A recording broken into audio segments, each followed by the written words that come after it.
And then we've got Lance Restom's coming in. We'll talk a little bit about the Travelers and just talk generally about baseball because the baseball teams all report it Monday. Yep, this all coming shortly. We'll be seeing baseball games. I am ready. Cubs going to do anything this year? You know, I think they win the Central in the National League, but you know, I don't see anybody beating the Dodgers. They loaded up again this year. Yeah, too. they got everybody. What can I say? I mean, look, Tucker is a great ball player, but he is not worth $60 million a year. Ain't none of them worth $60 million. It's incredible. So anyway, they've what the Dodgers do today is what Steinbrenner used to do back in the 80s. The Yankees. And is go out and buy the best team possible. And but he always that's won what with they've them. done. Yeah, that's what they've done for the Dodgers. So I expect to see the Dodgers in the World Series in the National League. Got my fingers crossed that the Travs home club, the Mariners, gets the World Series this year in the American League. Be nice. They got the horses to do it this year. And our baseball team's been doing real good. Yeah, I Razorbacks are always going to do good. Yeah.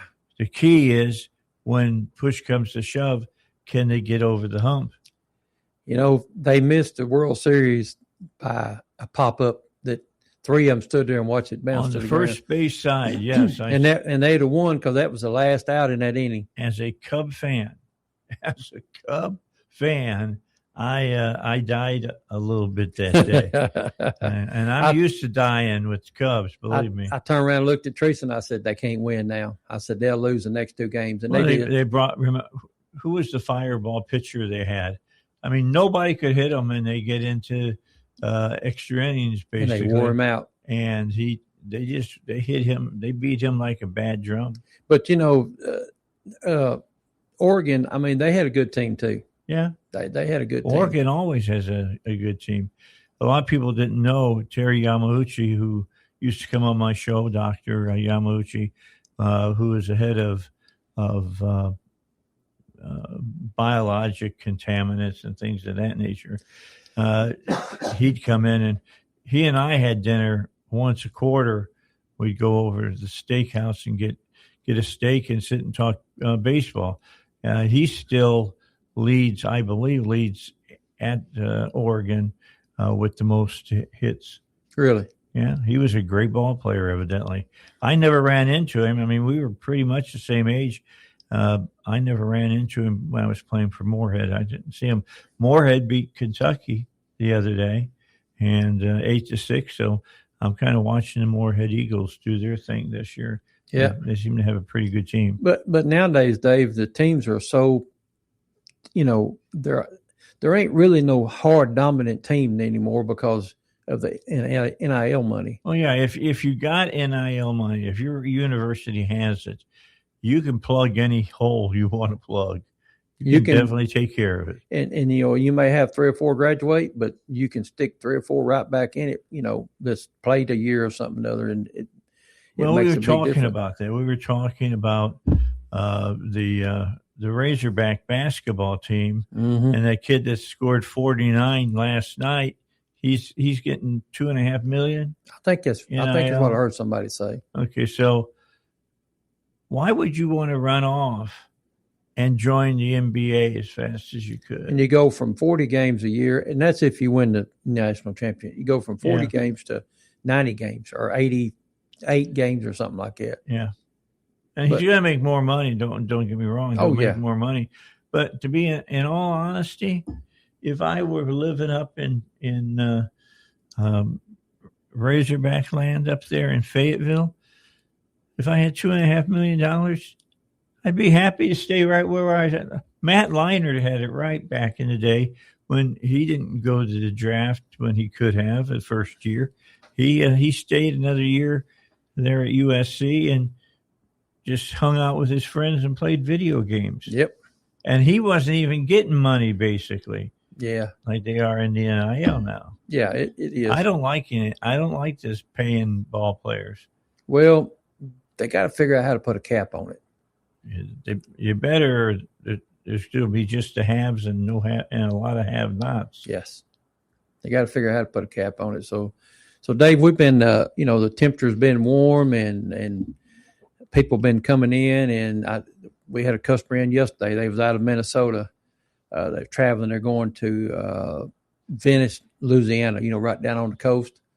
Going down where it's not uncomfortable. Yeah, they're going down there. She said they're going to be 3 or 4 days, and they're going over into Texas for a week or two. And then she said that, they've been traveling now. She said for about 2 weeks, I think she said. They're kicking the last of winter. Yeah, and so they come in, and the water pump had locked. And Barry went out on the water pump, locked it up, and she called Blake. He called Blake the day before and asked, could we work on his Sprinter motor home? And Blake told him, yeah, no problem. He said, well, all I need is a belt put on it. Well, Blake knew that, and we were standing there and talking. I told Blake, I said, there's something locked up and burnt the belt off. The thing ain't got but like 70,000 miles on it. And sure enough, the water pump bearing went out, locked it up, and burnt the belt off of it, burnt the idler pulley up, and called bumper to bumper and got everything we needed to fix it with, and had them on the back about 4:30 yesterday afternoon, sent them on down to Louisiana. Now, you had an interesting discussion with them because they were from Minnesota. I did. And you couldn't help yourself, could you?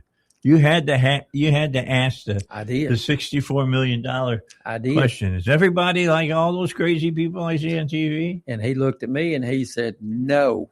He said, them people ain't even from Minnesota. It's up there writing it. And so, he was a super nice guy. Him and his wife, they're our age, Dave.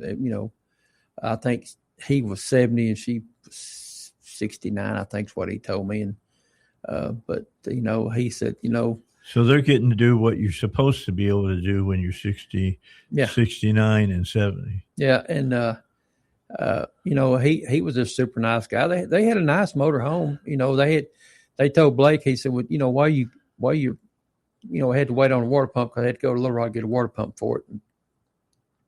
And he told Blake, he said, why were, he said, can you just kind of look it over good and make sure we don't need nothing else? And so Blake looked it over good, checked the brakes and the hoses and everything on it. And we replaced both belts on it and put a water pump and a belt tensioner and an idler pulley on it. And got him back on the road. Got him back on the road. And thanks to Bumper to Bumper, they had the parts in stock. And we got everything and put them back on the road and sent them on down there yesterday. And here lately, Dave, we've had more water pumps here lately go out. Really? Why do you think that is? I don't know. I don't know if it's because it was so cold and now it's done warm back up, and there ain't pouring water out of the weep hole, but they're just sitting there seeping a little bit of antifreeze out. And I think Blake said he's put on, in the last 10 days, he's put on about 4 or 5 water pumps. Wow. And it's just, but it goes in cycles, Dave. So you think the expansion, contraction? I think so. I had a woman in this week wanting her air conditioner on a Ford truck fixed. We checked it back right before Christmas, and she said, I'll wait till spring to fix it. Well, she come in Monday. She said, can you fix my air conditioner? She said, it's hot inside the cab of that truck. Now, let me tell you what. I was going to bring mine in to have Joe test to make sure it's all right. And it got warm here the last couple of days. And I turned it on, and that baby is blowing. I got up ice cold air. I woke up 2:00 this morning in the house and didn't have the heater or nothing on, and I was sweating. I got up and turned the air conditioner on at 2:00 this morning. Teresa woke up a lot warmer overnight. It was in the 60s.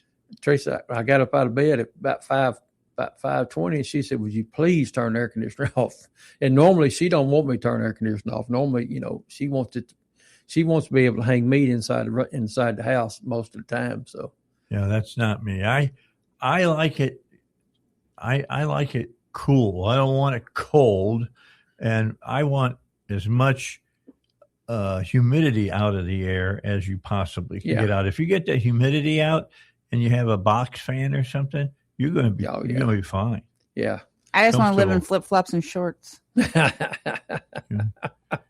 Yeah, when we walked in, I told Dave, I was, look, can you tell it's done warmed up? She's wearing flip-flops today. Well, yeah, she is. She's got her flip-flops on today. But it's supposed to be 75 degrees today. I know. Can't wait to put my shorts on.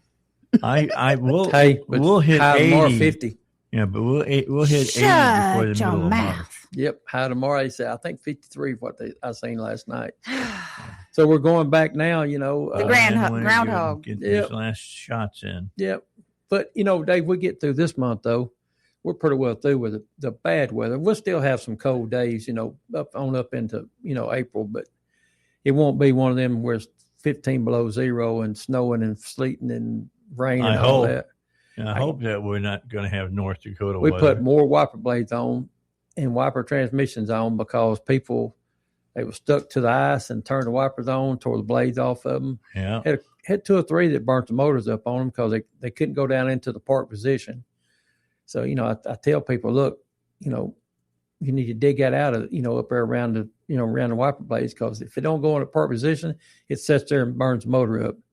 We've had 2 or 3 of them, since the ice storm went through, and we've had some other problems too. Let me talk to Val here just a second. You want to go open the door and let Austin in? He's at the door. He says he finally Got was his able coffee. to pay off. Yep. There Yeah, I he hear is. him He's beating the door knocking. now. Yep. Beating on the door. So he's He got his wanting to come coffee. in. He'll be all right now. Yeah, well, we'll see if the caffeine's kicked in yet or not. But thanks to Bumper, they take care of us, Dave, as you know. And the car show's coming up in May, and we're going to have some meetings here shortly. Once we get them all done, the car show's pretty well done by itself. I'm pointing at a chair for Austin. He's got one right here. Oh, there is. Okay, this one right there. It's I just couldn't shoved see it. up. My computer screen was in front of it. All right, Austin, how you doing this morning? He's probably doing better now that he's out of the line at 7 rows. Yeah, he got some coffee now. He'll make it now. But does somebody need a special order or something? No. Yeah, you're on. Okay. I couldn't hear anything. There we go. Yeah. Whole new setup in here. Yeah. This is the first time you've been in a new studio? Yeah. Okay. Yeah. Nice, huh? Oh yeah. Yeah. I like it in here. It's easier for me. I'm across the road. Yeah, I was know fixing to where say, you're at compared It's a to whole here. lot easier to get here. Even me coming up, because I just come up 4:30 and get off Rodney Parham, and my allergy doctor's right around the corner. So Well, that's good. So when I leave here, I go get my allergy shot and then go back to the shop or go pick up parts or whatever. So All right. I think, see if, is that his mic right here? Let him talk. Is that you? Go ahead. Is this one? You It kind of got sounds him? like I'm outside here. There we go. there you go. Okay. We got you taken care of. So Austin, All right. you been busy?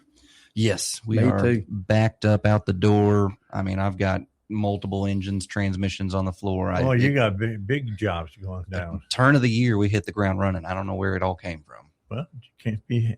If you own a business, do not complain that you got too much business. Oh yeah, well, Don't ever do that. But sometimes you get burned out though. well, you need Sometimes- more hands. We got the I room. agree. We just need more hands. I need Are you hiring? I Oh, need yeah. 2. Yeah, we're hiring. I'm sure you're hiring. I need 2. Mm-hmm. Now, if you're a mechanic, call either one of these gentlemen. Tell them that you want to talk to them Mm-hmm. because they got openings that you could fill right now. I need a small mechanic for diesel pickups and stuff like that. Plus, I need 18-wheeler mechanic. Russell's been turning wrenches and Blake's been turning wrenches all last week too. I mean, I've been trying to order parts and trying to take some of the load off of Russell and Blake, and ordering parts and chasing hard stuff to find. So, but yeah, I need 2 mechanics.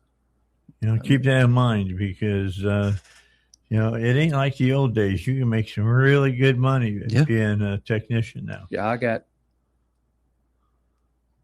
2 Cummins motors that need to be put in, and I've got 3 Chevrolets that the high pressure fuel pump swarmed on. But the problem is there ain't no pumps right now. So I got one tore down in the shop, been sitting there 5 weeks. All right, let's Waiting get a on break. parts. We got to get a break in. Let's do that, and then we'll come back and we'll talk about what are some of the problems people are seeing with their automobiles. You've gone through the majority of the winter now. Did it cause some problems for your car? Do you need to get them fixed? We'll talk with our guys. Check from air here. and the tires. We're going to talk to them about your car before we get out of here. Chris DeGaulle is excited for the upcoming years. Isn't it refreshing to know that we have a bench of stars like we have in J.D. Vance and Marco Rubio? We don't all have to have this kind of monolithic approach to things. President Trump has built a team of people that are some of the most impressive individuals you will ever see on the global stage. Both are brilliant. The Chris DeGaulle Show, weekday mornings at 6, right before Dave Ellswick at 7 on 101.1 The Answer. When your car is making a strange noise, no matter what it is, you can't just pretend it's not happening. That's an interesting I'll give him this mic. It's like your mental health. If you're struggling and feeling overwhelmed, it's important to do something about it. It can be as simple as talking to someone in your community, or just taking a deep, calming breath when you need it. Nice. For mental health resources, check out loveyourmindtoday.org. At loveyourmindtoday.org, you'll find information that may help you get through a tough time. Things like tips for dealing with stress, how to navigate difficulties like financial worries, anger, substance use, and more. You can also find real stories of how people navigated their own mental health challenges. Because once you start to address the problem, you can go so much further. Visit loveyourmindtoday.org. That's loveyourmindtoday.org. Brought to you by the Huntsman Mental Health Institute and the Ad Council. Right. We had a great vacation, but then we came back home, and after a few days, we found bed bugs for hitchhikers. We're pretty sure they joined us during our travels. That's not the souvenir we wanted, but thanks to the bug man, we're better now. We just wish we'd called them sooner because, unfortunately, they had spread from room to room. Call the Bugman at 663-9464 or go to bugman.com and check out their coupons. No contracts required. The Bugman has been serving our community for 45 years. Call 663-9464. For decades, Dennis Prager shared his wisdom with listeners around the world through his lectures, courses, interviews, and debates. Now, for the first time, the collective wisdom of Dennis Prager is being made available as a podcast. Listen to Timeless Wisdom with Dennis Prager, with new episodes released for a limited time only as a podcast. Subscribe for free today at DennisPrager.com. That's Timeless Wisdom with Dennis Prager, exclusively at DennisPrager.com. The Dave Ellswick Show is back. 101.1, The Answer. All right, 7:25 on a Thursday. We got a big show for you today. It's not a big shoe like Ed Sullivan was, but it's going to be a big show. We've got David coming on, David Fisher. He'll be on with us after the news. He'll talk about the economy. And a lot of people complaining about prices are still high. They're not as high as they were. They have really slowed down.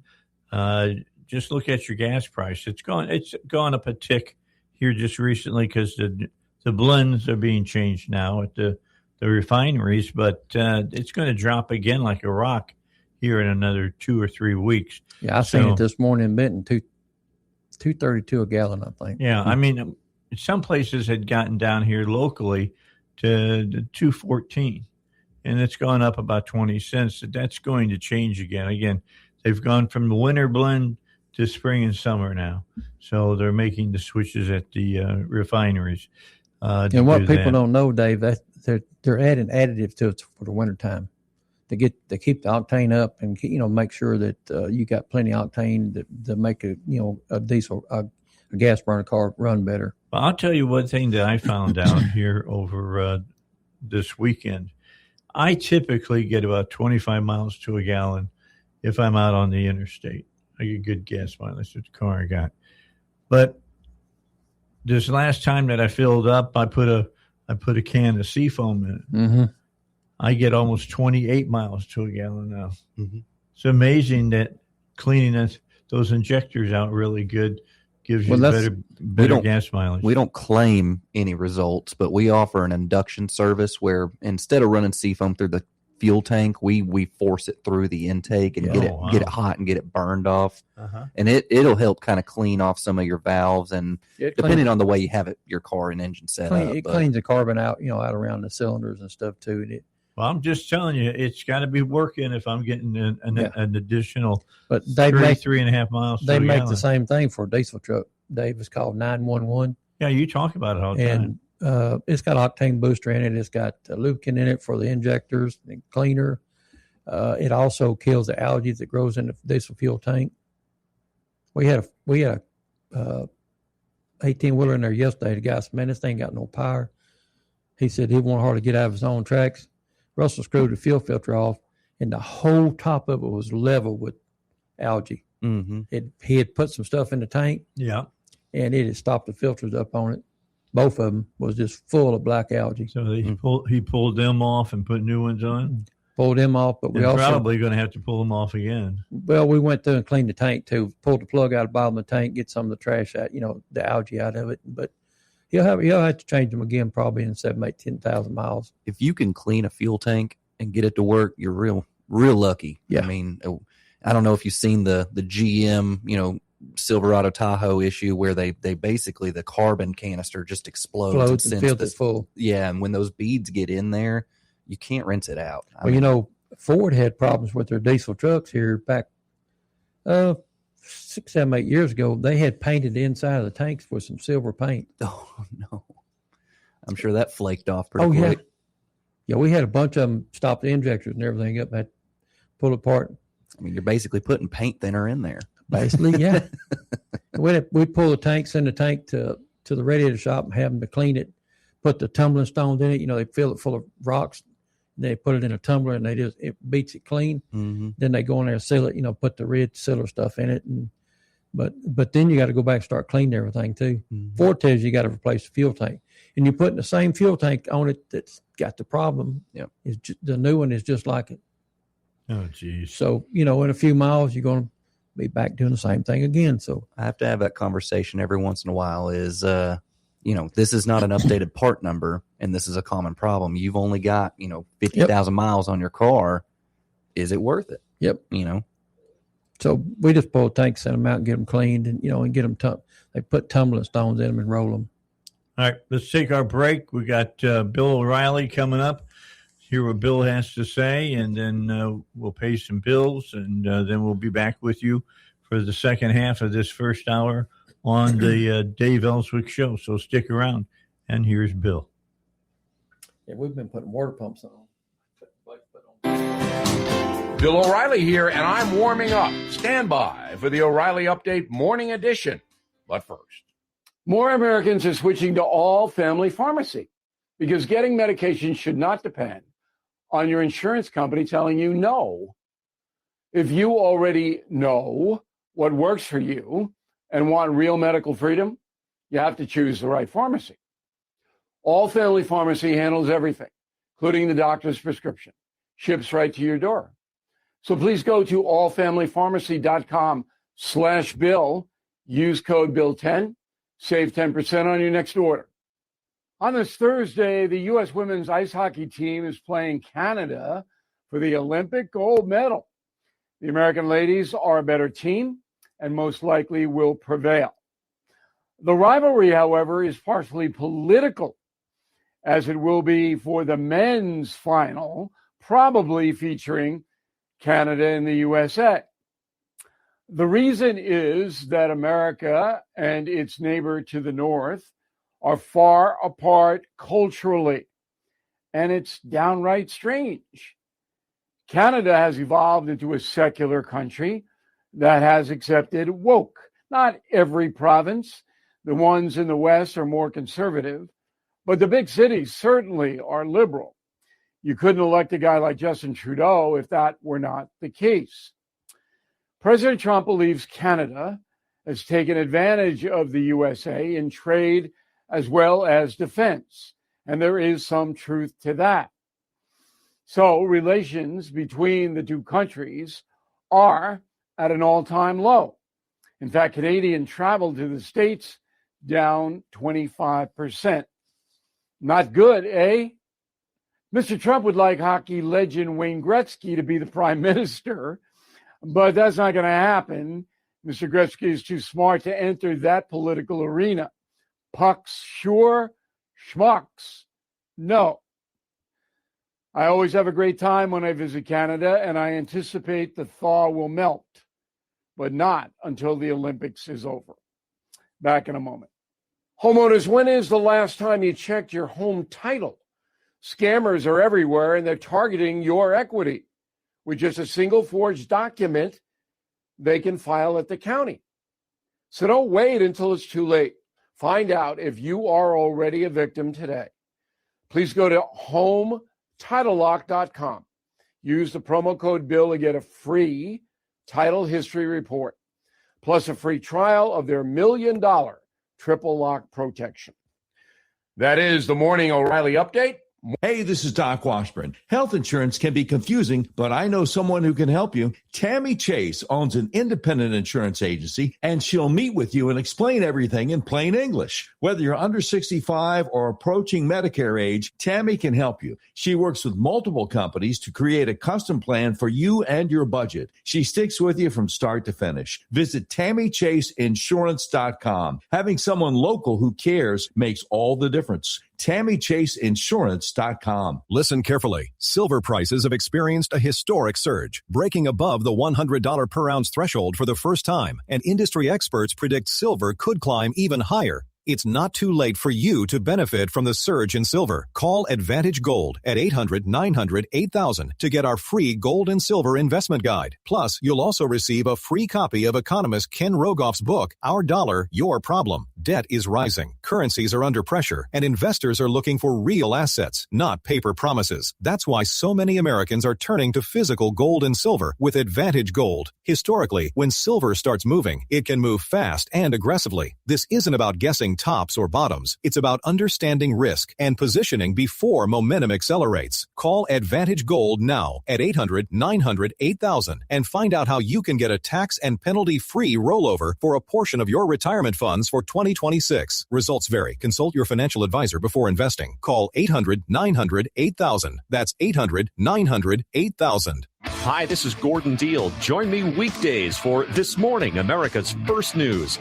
Hear the stories you'll be talking about and searching for all day as we go beyond the headlines and above the chatter with your first look at breaking news, money, Washington politics, technology, entertainment, entrepreneurship, and sports. We explain why stories matter. That's why we are referred to as the most important and relevant radio program. Join us weekdays for This Morning, America's First News. Concerned about market risk? I'm Ference Toth, host of the Your Personal Bank Show. The S&P 500 valuations are higher than at any time ever recorded in stock market history.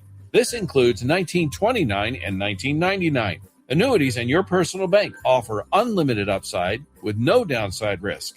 Tune in to the Your Personal Bank Show Saturdays at 1 p.m. or contact Ference at yourpersonalbank.com. The Your Personal Bank Show, Saturdays at 1 p.m. on 101.1 The Answer. The conservative voice of Arkansas. The Dave Ellswick Show on 101.1 The Answer. 25 minutes until 7 o'clock here on the Dave Ellswick, or 8 o'clock here on the Dave Ellswick Show. Yeah. Don't mess people up. They'll be like, I'm late for work. Trying to get things right here. Bottom line, if you got to be at work at 8, Gotta hurry up. And you're 30 minutes out, you need to push the accelerator. Floor it. Now, Dave, don't you know we don't speed? No.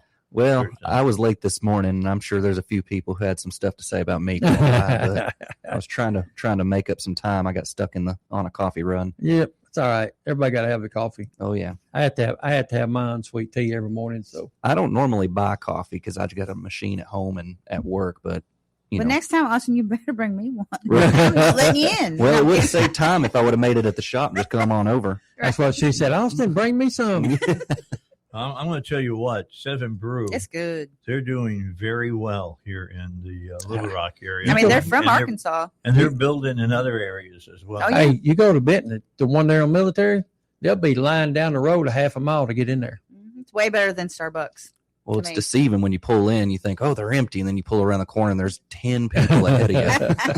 Ordering 10 coffees each. Yes. So, Dave, go ahead. We're going to talk about Austin had a customer in wanting a flat fixed on his vehicle. And he was showing us pictures of the tires, and they look terrible. It's dry rotted so bad. We looked at the date. It was 2014. And like you said, they had good tread on it, but and me and you was just talking. The problem is they don't get drove very much, and they sit there. I was gonna say that's a 12-year-old tire. the Good rubber- grief. They're only good for 5 years. I guess people don't realize rots that either, away. do they? If they don't drive their car very much. To be honest, I didn't even notice it until it was flat. And you see it all pumped up. You don't really You don't see notice the the dry cracks rot near as as bad. bad. Yeah. But when it was flat, it's flaking like a biscuit. How dangerous. It's. I bet that happens it's a lot rough. on RVs and stuff. Hey, you'd be surprised how many RVs I get in the shop, and you'll go by and just glance down at the tire, and it'd be the original tire that come on it. Oh my Oh gosh, my that does not Lord. sound safe. You always can get an idea for how old the logo is Yeah. on if it's the old Michelin brand on Yeah. there. ain't no problem though. Yeah. I had a customer that he was traveling and had a blowout on the right front of his motorhome. It totaled the motorhome and his pickup. Oh, really? my God. He went was- across the ditch. He was towing the pickup, right? Yeah, he went across the ditch, crossed the service road, and up on side the hill. That's Wow. scary. Yeah, and his wife had just sat down in the seat and put her seatbelt on.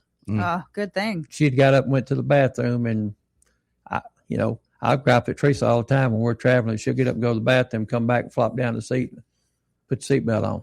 Yeah. There ain't nothing in between me and you but that windshield. Right. And you're going And out that's the windshield. That's a big windshield to go out of. It is. And, but I tell people, hey, we get them in there. We'll start next month servicing them. Everybody getting ready to go out. They've been put up for the winter. And that's one of the things that we check is the date on the tires and look at them. And, just because they got good tread on them don't mean nothing, Dave. People got to do that on their trailers as well. Exactly. they You'd be don't- surprised they how don't many come back and camper look at trailers. those tires. You'd be how many camper trailers you see sitting on the side of the road that is slung off, and when it slings the tread off, it beats the whole side out of them. Mm-hmm. That one little tire will cost them $4,000, $5,000, $6,000 to get it repaired. Wow. But I tell people all the time, I understand money's tight. Sometimes you got to do what you got to do, but you just got to make sure that you got other lives that you need to take care of too. Mm-hmm. Well, let's talk about we're getting close to the end of the month of February. Is now the time to call you guys up and come in and get your air conditioner service, get everything checked out? If it's day like today, Dave, when it's nice and warm outside like yesterday, you can service the air conditioner. But if it's one of them cold days, it's hard to get them full of Freon. The 18th of February was my first AC complaint of the year. Yeah, I've had 2 this week. Mm-hmm. Just check it right now. I'm not, I'm just vent testing. We're just putting a thermometer in the vent, seeing how it's doing, make sure the ACs or the compressor's cycling. We checked this one is a pickup. We checked it back in December, and the lady and guy told me, said, "Oh, we'll be back in the spring." It needed AC compressor and everything else, and then they showed up Monday morning. Can you fix my AC? It's hot in this truck. Mm-hmm. So we went ahead, and we've done a couple of them this week. One of them had put an evaporator core in it on a Ford truck, but it's. I actually had to do my own AC. I went all winter without good HVAC in my old truck, which I got a new car, but I just keep driving my old truck everywhere. And sounds like me. And I finally pulled out the transistor harness, and it was burnt up. And so I'm glad I didn't start a fire in there, but I got it all rewired, and now I've got all I've got all my speeds back. So yeah, it's amazing. You have low and you have high. Oh, I went from low to high to nothing. Then the high worked, but it sounded like a helicopter. I had to wear headphones in there. Yeah, those rheostats go bad pretty easily. Mm-hmm. Doesn't take much because all you're doing is dragging a piece of metal across something. That's all you do. To do the current. It's got twisted wires in it, and you go to this one, and that one heat up, and you go to this one, and all it does is just put more volts through it, make it run faster. Yeah, I was undoing it, and I saw a spark, and I saw my keys in the ignition still, and I said, "Man, I gotta slow down." I'm just telling you, now's the time. I'm going to suggest that you go get your spring workup done. Because you get it to the front of the line that way. I'm telling motorhome people, we've had a couple calls, here in the last few days wanting to get their motorhome in and get it because they've been put up all winter. So now they're wanting to get them out and get them serviced and get them ready to go traveling, which I keep mine ready to go anyway. I'll make sure mine's ready to go. Never know when the balloon's going to go up, do you? Never know when my wife's going to say, "Get in the motorhome, we're going somewhere." That's worse than the balloon. Yeah. But I keep it ready to go. All I got to do right now is put the plug back in the hot water tank and fill it full of water and drive off. We keep clothes in it. So, all we got to do is, put what we want to eat in the refrigerator and take off, because I keep mine plugged up all year long. A lot of people, they'll turn them off and then open the refrigerator doors and all that, but I don't. I just leave mine churning out in the drive, out in my cover that I got it under. But do you tend your batteries too? It has a tender on it. Okay. And the inverter's got a tender made into it for house and starting. Nice. Yep, it keeps both of them up. And we've had some of them come in that the inverter has gone bad. The part that keeps the batteries charged, and them things are $4,000 and $5,000. Mm-hmm. And so what we do, I go up to Bass Pro and buy like they put in a boat. I was getting ready to say that's why I like boats. They don't have tires, but anyway, no. But I had a battery tender on it. Go up there and buy one of them that's 15 amp, stick in it, and it'll keep them charged up. And it's a whole lot cheaper than buying that $4,000 or $5,000 inverter that's in it. I had a customer that kept coming back. Well, I think I got a draw. It just keeps running down, and he don't really go nowhere. Yep. And so what I found out finally that he's doing is he's going out every day and starting it and letting it idle for 5, 6, 7 minutes. And I said, well, you're killing it. Yeah. I mean, you have to actually drive that thing. Yeah. Idling won't really charge your battery that quick. A lot of these new vehicles, they won't even charge until you touch accelerator. Mm-hmm. Because they're all controlled by the computer. Old Sonoma. Oh, so. And that's why I thought, if there was a draw, these things tank quick on a draw. But all vehicles has got an 8 to 9 volt draw on them anyway. Mm-hmm. I mean, that's why you see all the new car dealers about once a week. You see them going through and cranking them all because they all got an 8 to 9 volt draw, and they had to have to keep the computer alive, to keep mine and Dave's driving habits loaded in it. Because Dave, you know how we drive. I drive comfortable, both feet flat on the floor. Yeah, that's exactly right. I mean, I've gotten one speeding ticket in the last 6 years, and I don't even believe that I should have gotten that speeding ticket I got, because I was going with the flow of traffic. Hey, they got me coming out of Hardy. I was low flying. I mean, that's all. I don't mind if I'm out and I'm speeding. And a police officer pulls me over. I don't argue with them. I don't either. I just know that I probably was lead foot. But I just got my hand out the window. If hit me with it. If I'm driving and other people are passing me, like I'm standing still, and I'm just trying to keep up with the flow. Traffic. Yeah, keep them getting run over. Mr. Policeman, leave me alone. Well, they got me coming out of Hardy here 3 years ago, and I was low flying. I had to say I was running 90 and a 55. Okay.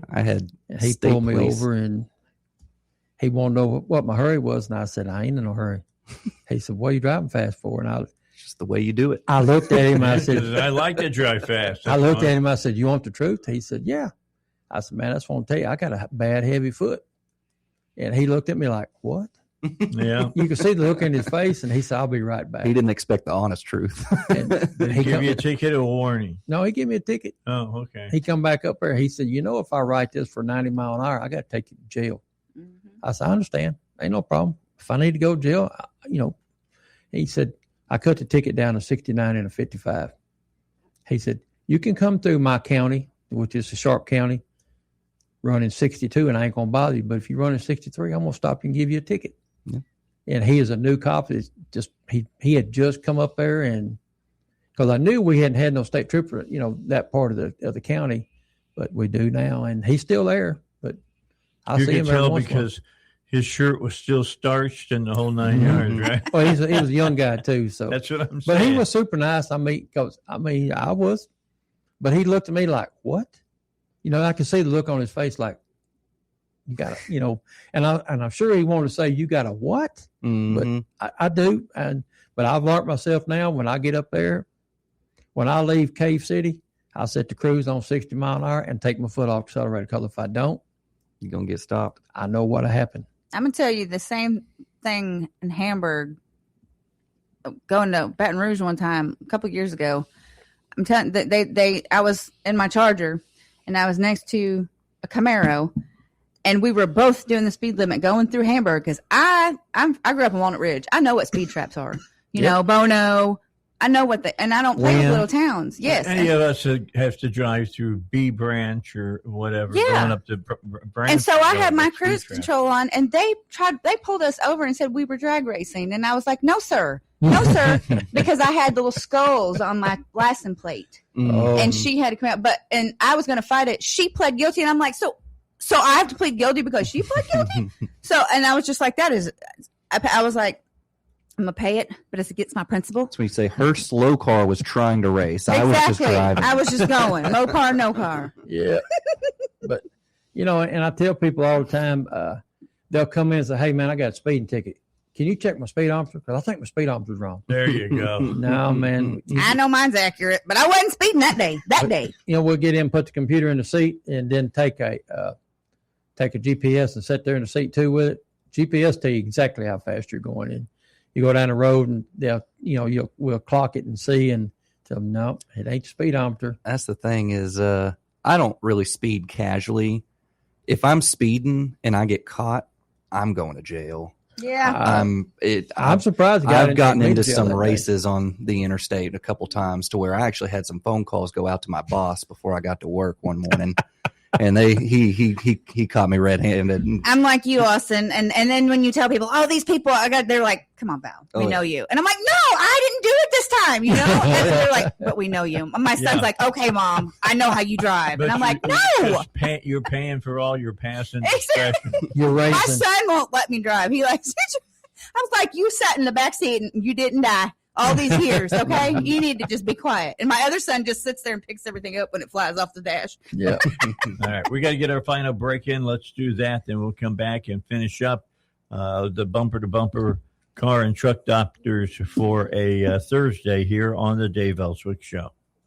Hugh Hewitt isn't sure the president has a choice. Because I don't think the Iranians will capitulate. I mean, they could run. They could give up the missiles.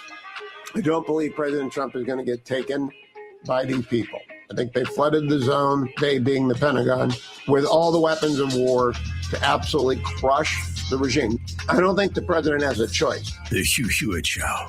Afternoons at 2, right before Secular at 3 on 101.1. The Answer. Town Hall News, where conservative voices cut through the noise from breaking headlines to fearless opinion. We report what matters without apology, written by people who actually believe what you believe. Town Hall tells the stories the corporate press buries, from President Trump to Capitol Hill, from pivotal elections to your everyday lives. Join the movement at townhall.com. Real stories, real reporters, real conservative media. Here at 101.1 The Answer, we've got a brand new studio phone number that makes it easier for you to connect with us.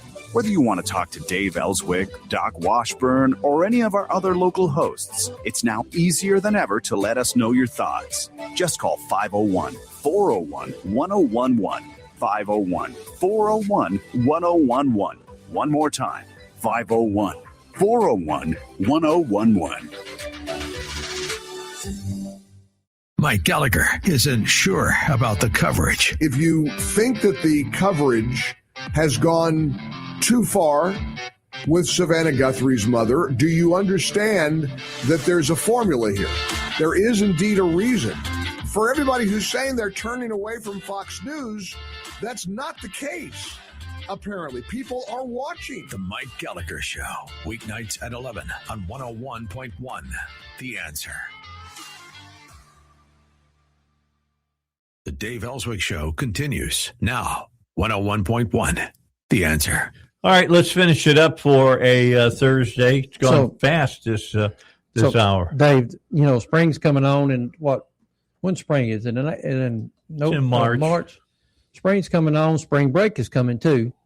So if you're planning on going out of town on spring break and you need stuff done, you need to be calling us, because I was talking to Joe in yesterday afternoon, and he's covered up like us too. And, so if you need something done, you need to be making an appointment so we can get you in. And the oil changes and the brakes we're running on through still. But if it's 4, 5, 6 hours, yeah, I'm a few days out. Mm-hmm.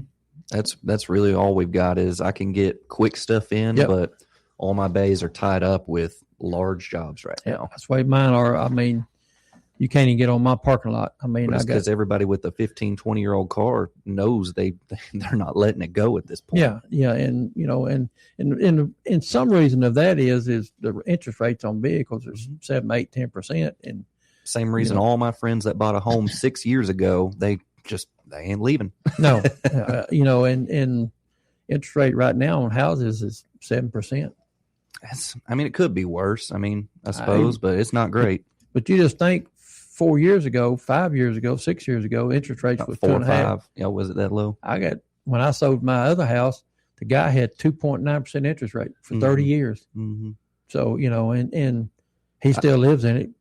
But I closed on my first last June, and I was happy with the way it turned out. But it's only as good as it can get.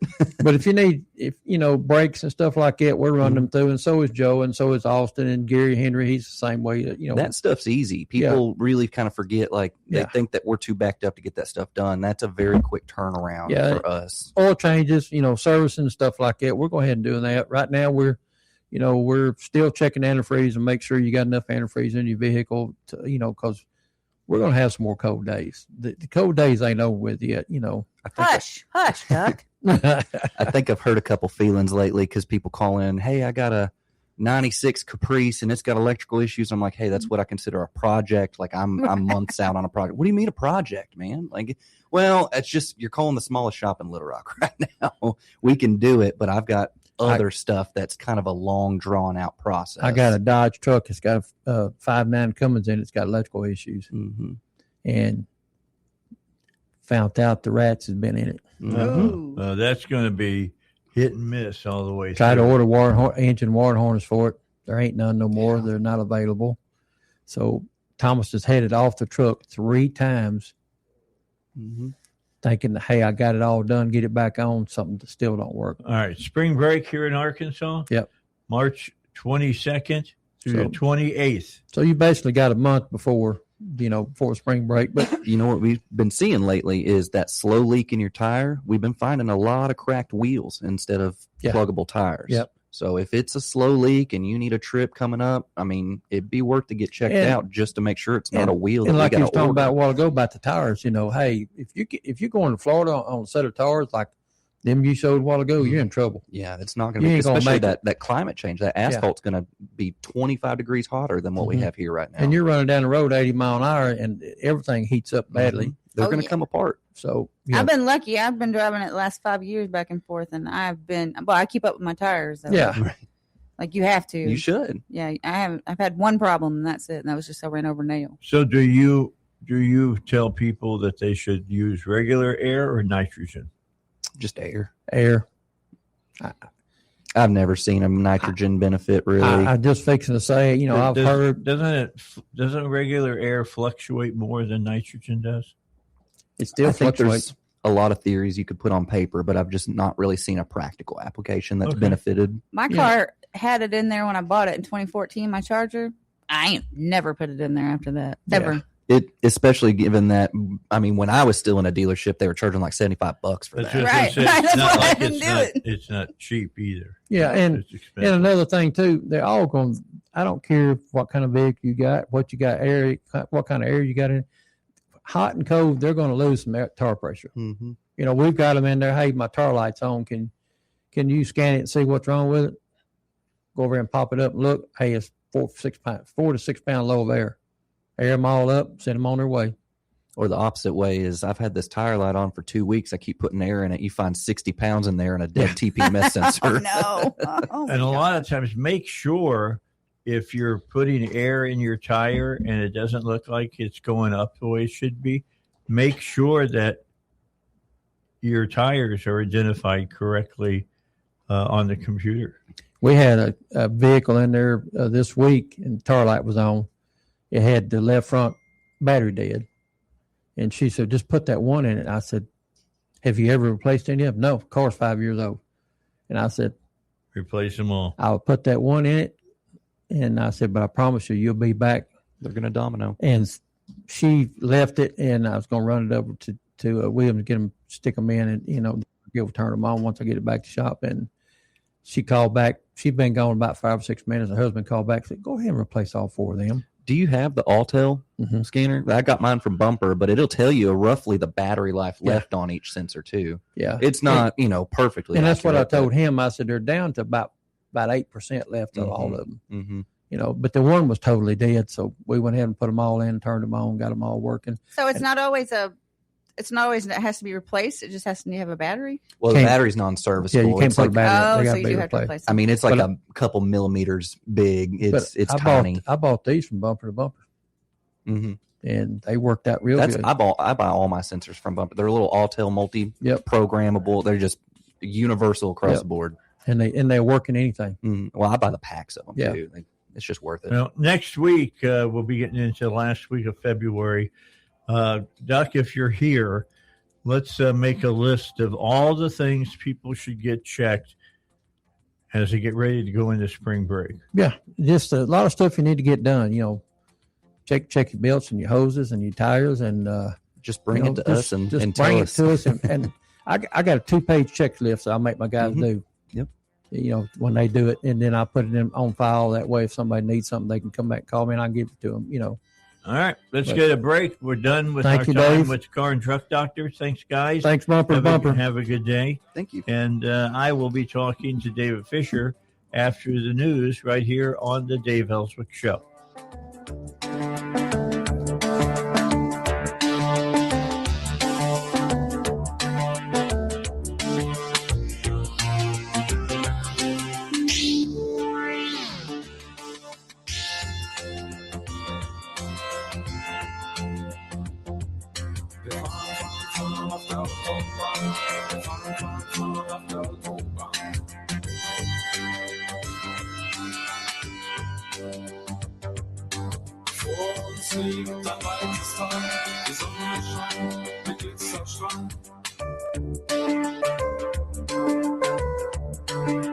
Find us at 1011fmtheanswer.com. Download our app, stream us 24/7, or watch us at snc.tv. KDXE, Kamek Village, Little Rock.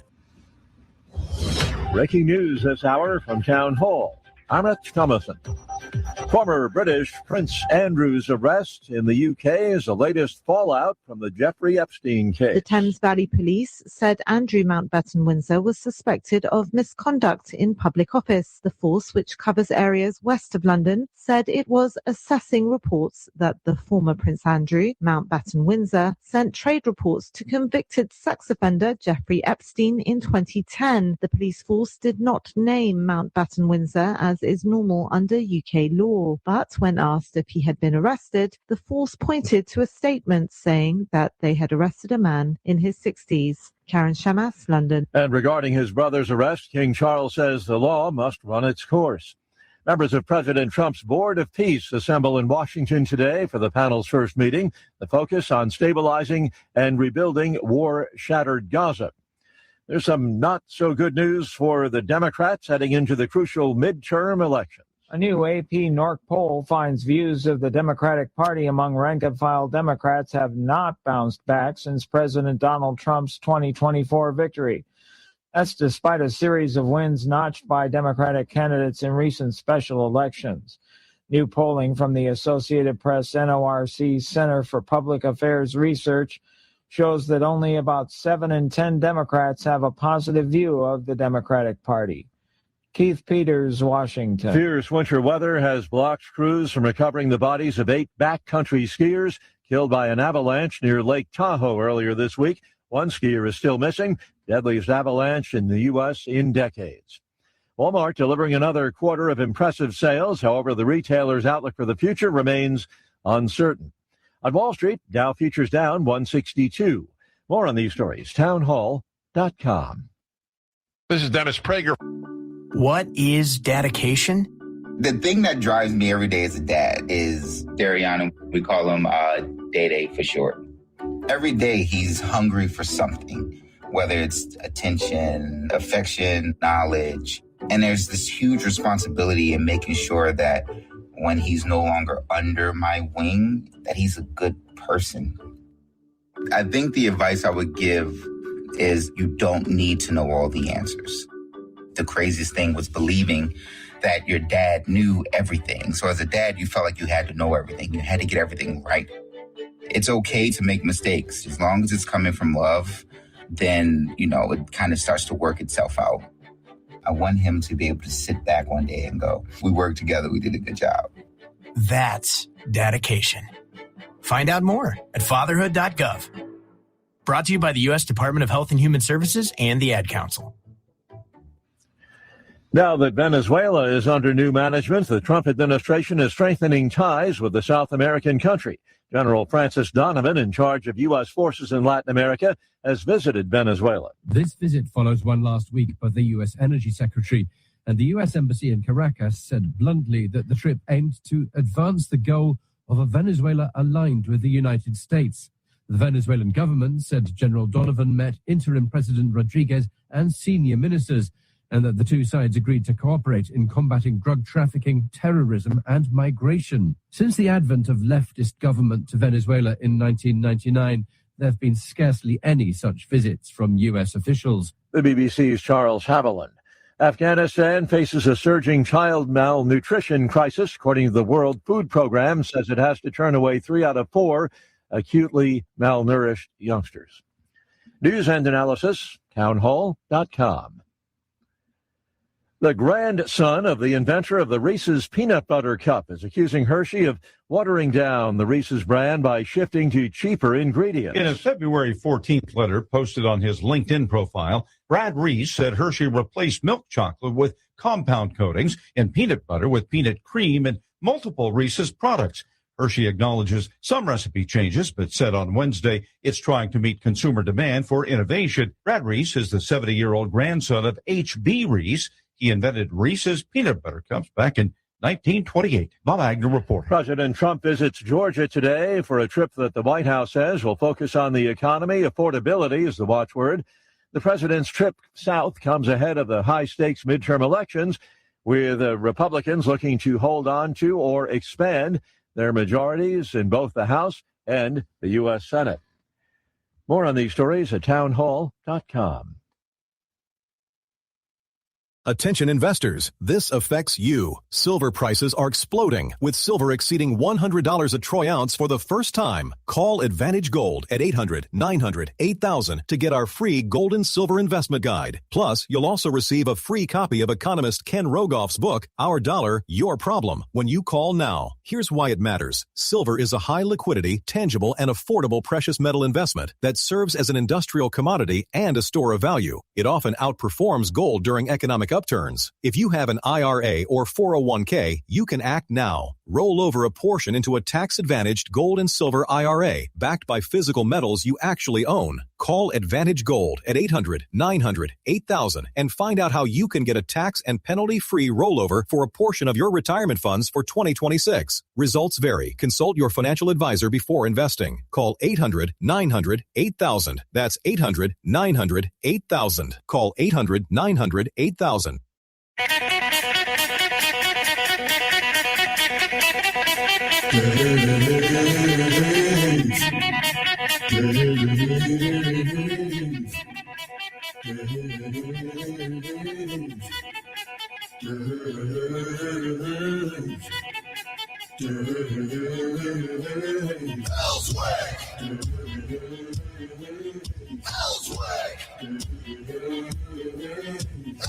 All right, 6 minutes after 8 here on the Dave Ellswick Show. David Fisher should be joining us any moment on the internet, and we'll be talking to him about what's going on as far as the economy and as far as silver and gold is concerned.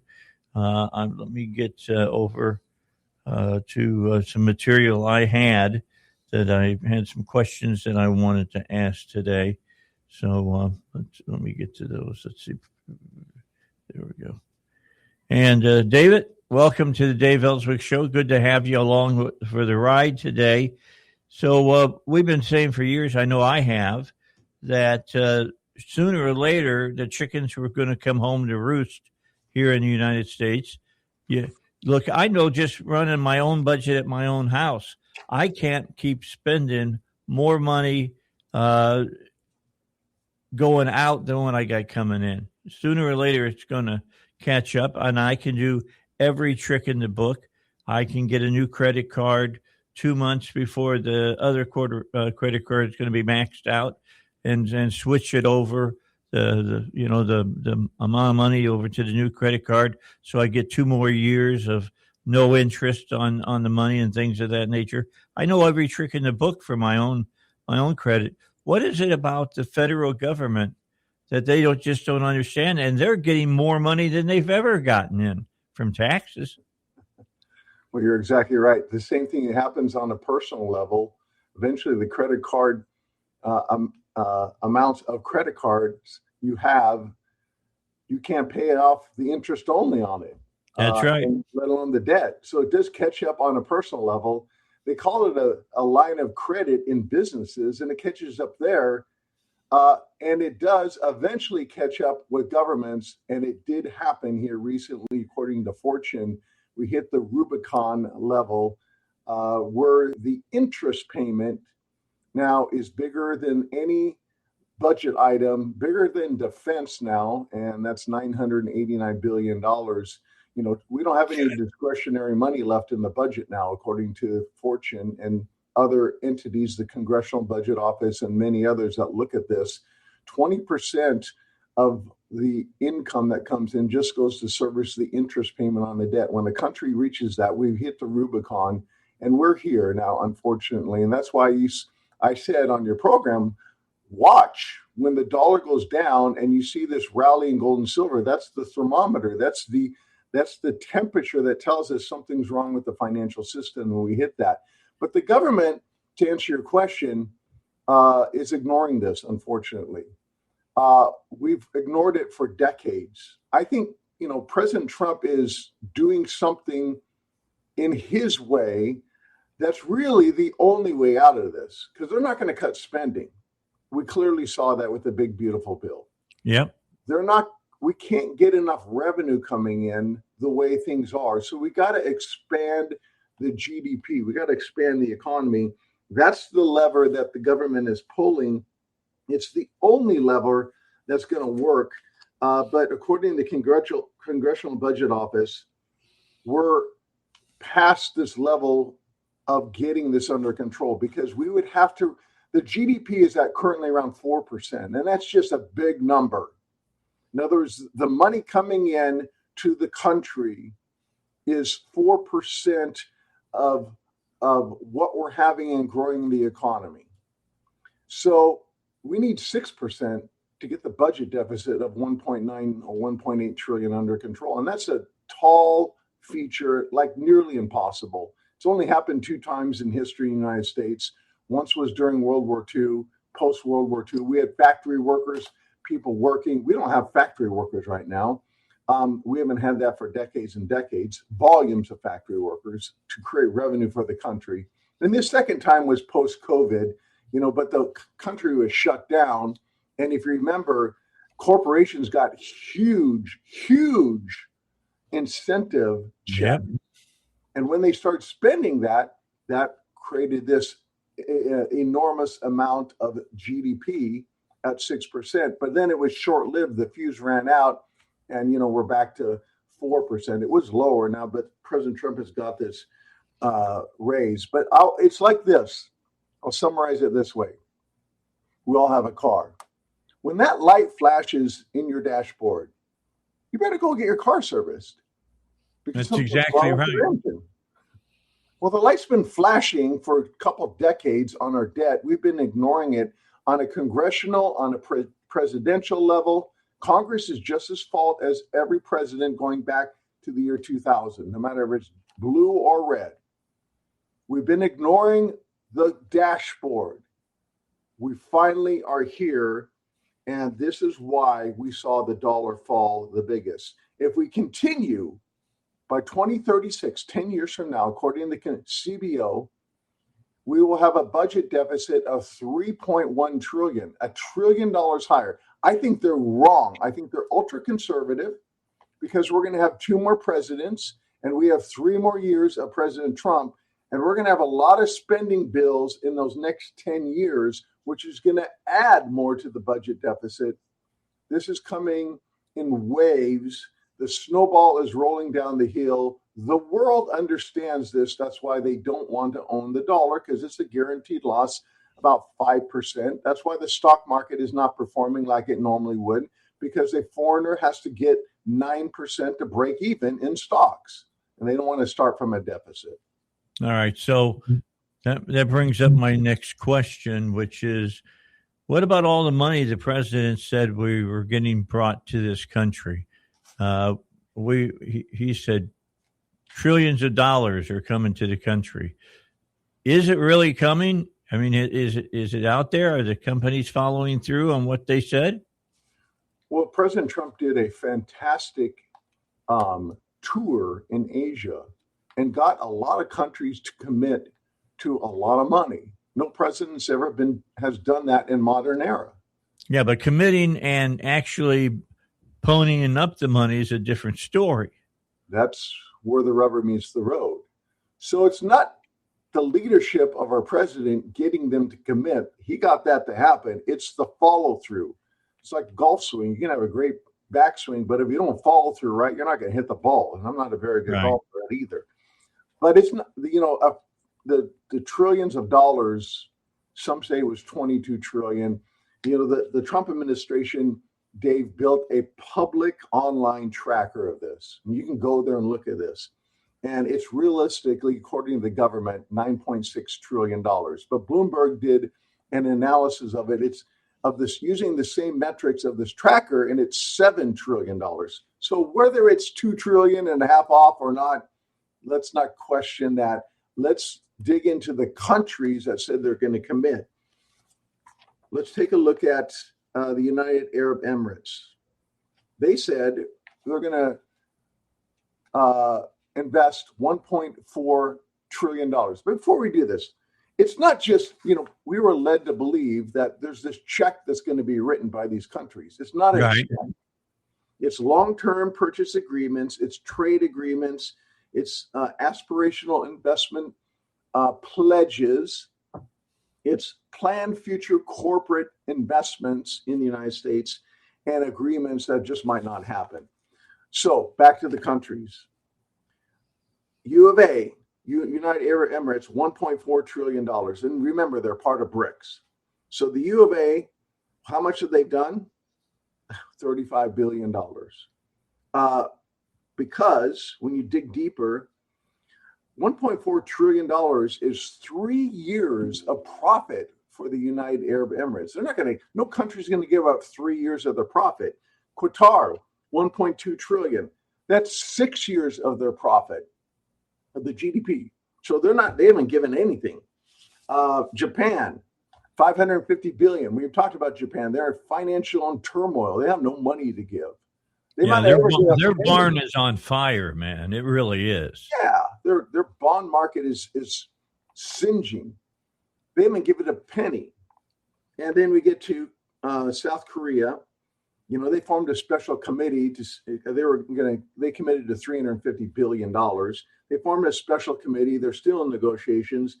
They're saying it's too much money. They can't afford to do it.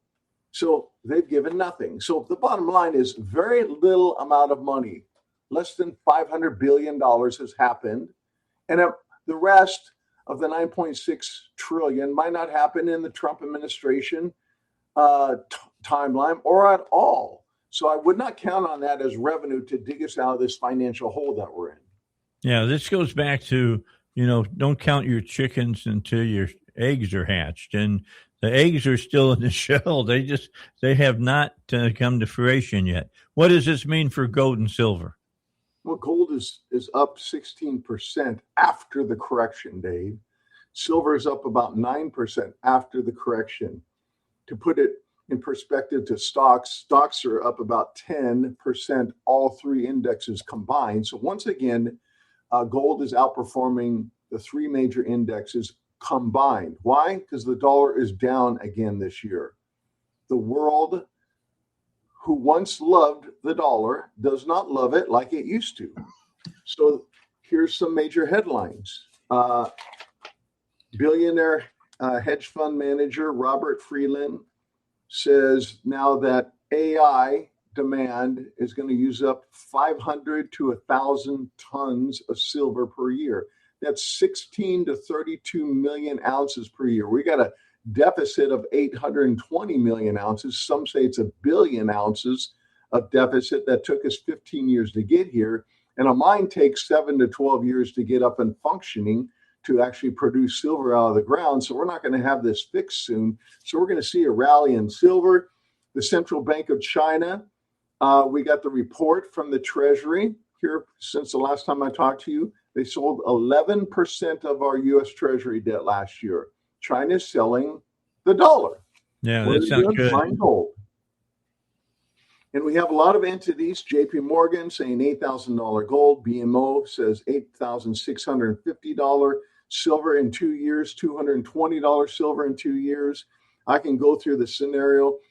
You know, there's a lot of information out there by banks are saying gold and silver is going to rally. I got some new information next week. We might be at war. I'm going to talk about that next week.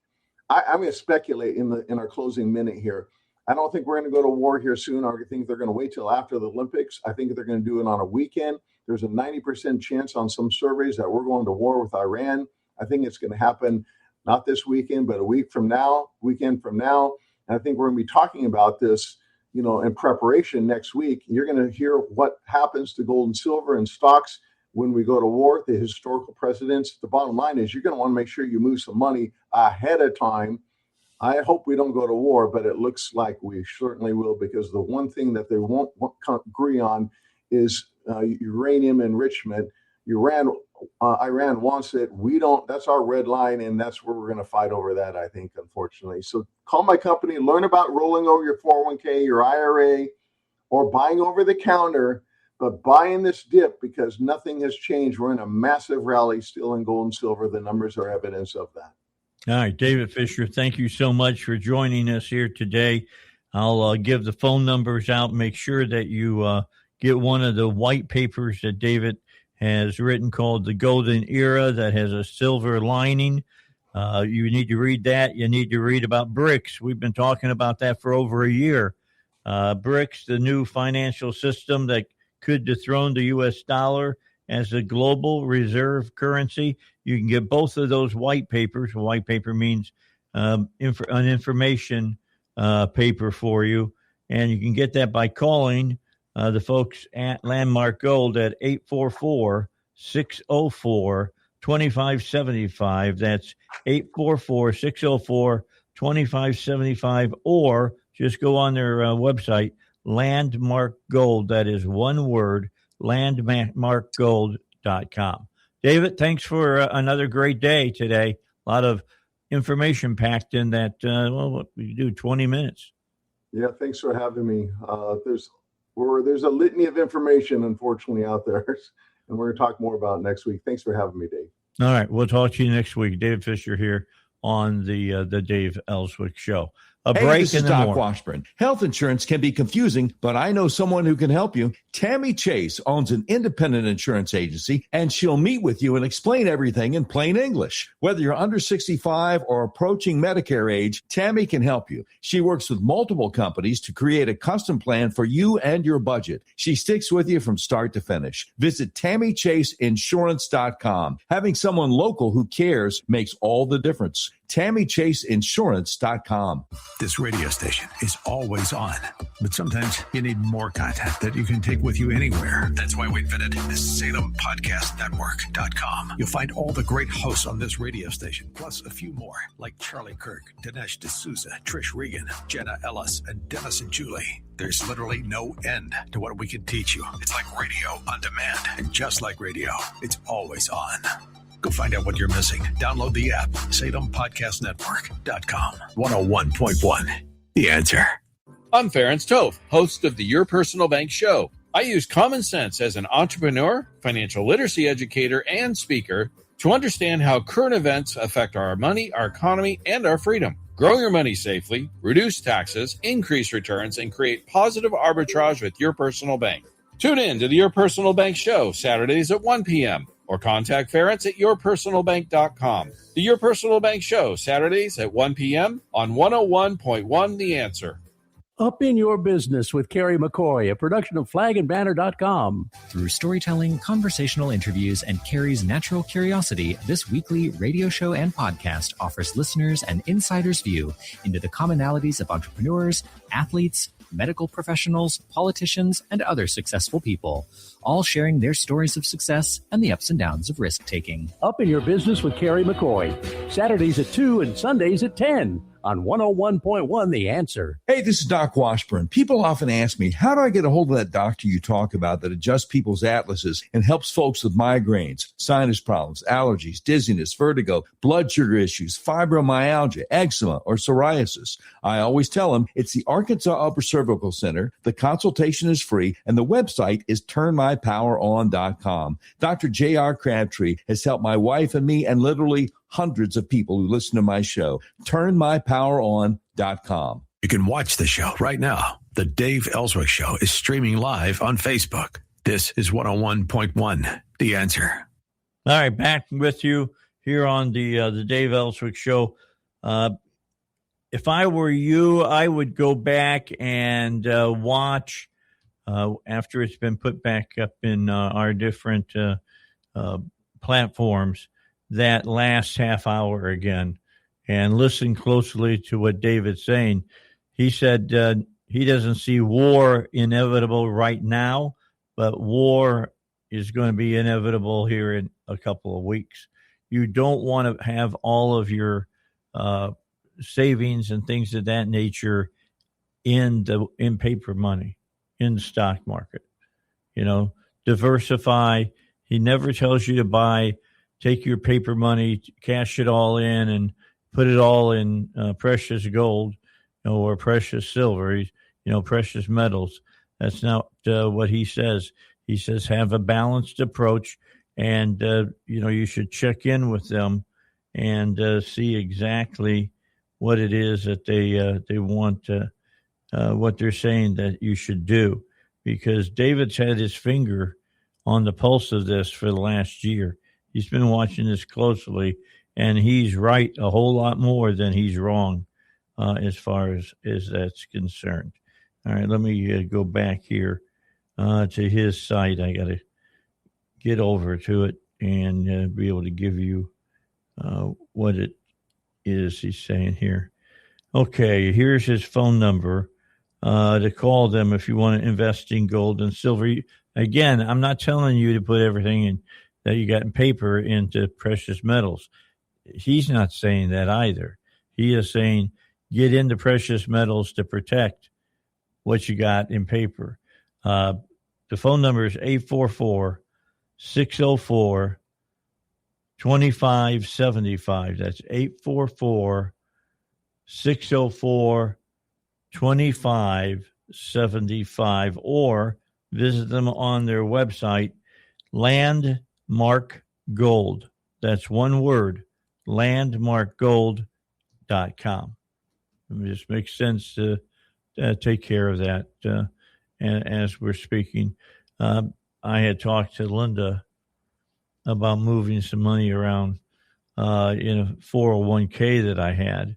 And I finally got her to agree to it, but only, 50% of it. She doesn't want me to move it over to gold and silver. And she's afraid, like the big housing market, will lose a lot of money because, the chickens came home to roost when you start giving away loans to people who are working at Taco Bell for multi-million-dollar housing loans. They tend to not, that paper needs to, it ends up being just that, paper. That's it. All right, we're going to finish up. Get to the bottom of the hour, get the news for you. Some of the big news that happened yesterday dealing around Iran is that, of course, the next aircraft carrier strike group should be pulling into the Arabian Sea pretty soon, within the next couple of days. 50-something aircraft F-22s, F-16s, and F-35s have moved into the Middle East as well. When you get both of those carrier strike groups there, you got about 8,000 troops sitting on those ships, and that's not just the support personnel that are keeping the ships running and doing what they do on the ships. We're talking about Marines that can be called to amphibious assault or go in by helicopter, an aircraft type of thing. There's a lot of different things that can happen. Will we see boots on the ground in the next decision dealing with Iran? That will be the last thing that President Trump does, because he's really has pushed hard, telling the American people that we would not put boots on the ground. If that happens, that big things are about ready to happen and change in Iran at that point. Although I don't think that it means nation building. That's what we don't want to get into at all again. Let the Iranian people decide what kind of government do they want. Do they want to have a crown prince again? Let them do it if that's what they want. I don't know if the Arab countries, to be honest, are ready for democracy or a republic. I don't know if they're ready for that. Their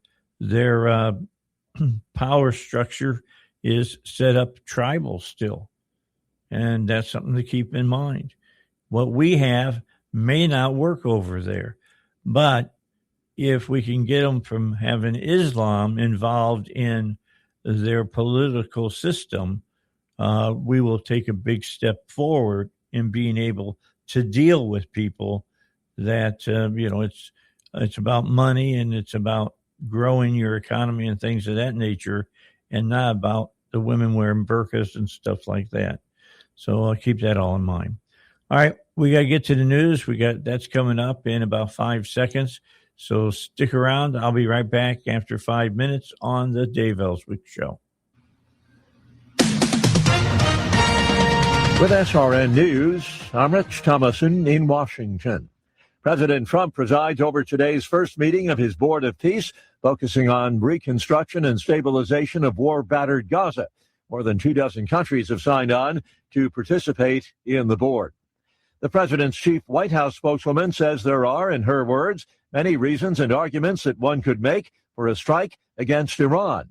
Nothing definitive, but speculation abounds over the possibility of a conflict with Iran.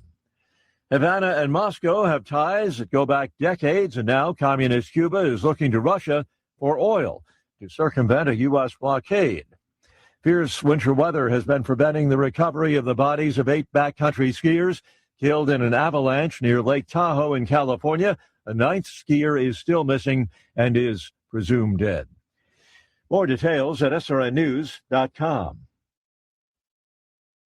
Lionsgate and Kingdom Story Company comes the highly anticipated I Can Only Imagine 2. Hey, it's Bart Millard from Mercy Me. And almost 10 years ago, we made a movie called I Can Only Imagine, and it did okay. But while everything was supposed to be perfect on the outside, real life hit on the inside. This is that true story. Imagine what God can do again. I Can Only Imagine 2. In theaters this Friday. Rated PG. Parental guidance suggested. Maybe this is you too. There is enormous frustration right now with healthcare costs. It's amazing. Healthcare costs for families in the last 20 years have almost tripled, and it just keeps getting worse. All this to say, this is why MediShare is so in demand right now. People are looking for alternatives, and MediShare is proven. And yeah, you could save thousands of dollars a year and actually like it more. Here's the number. They're easy to talk to. 833-34-BIBLE. That's 833-34-BIBLE. Larry Elder sees a glaring difference. The numbers of deportations under Obama, they were greater than under Trump. The alleged abuses by ICE also took place under Obama, except only more so. So everything you say about what ICE is doing. People like the ACLU and other human rights organizations complained was taking place under Obama. The difference is the media did not care. The Larry Elder Show, weeknights at 6, right before Hugh Hewitt at 9 on 101.1. The Answer. So you need a new roof for your house. You got a leak. I can only tell you, go with the best. Go with the folks that I use. PI Roofing.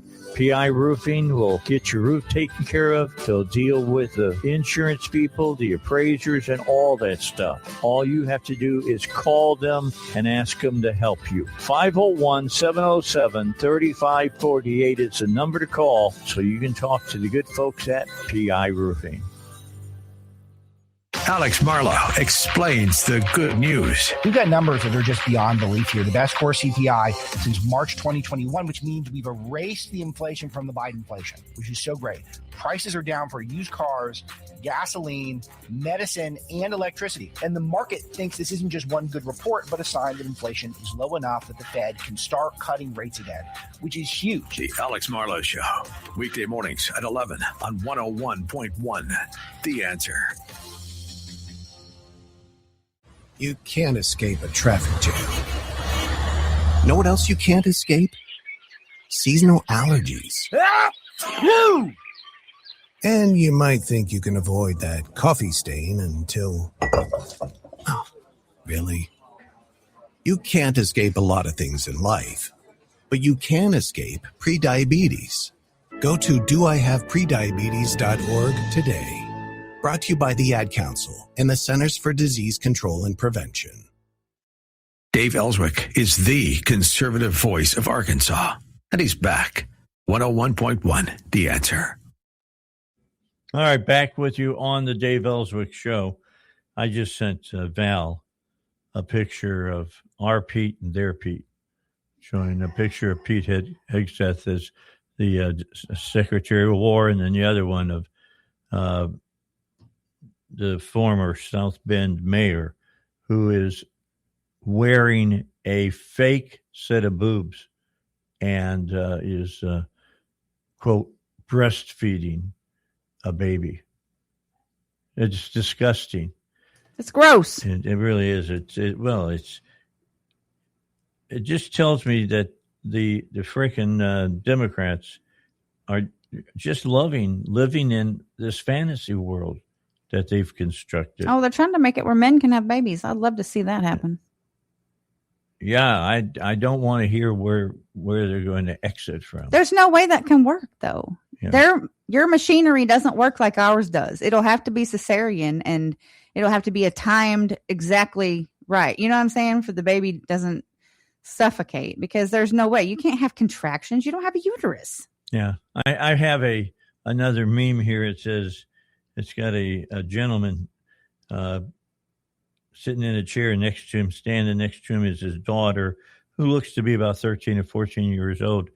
It says, a man followed a girl into the bathroom, stating that he identified as a woman.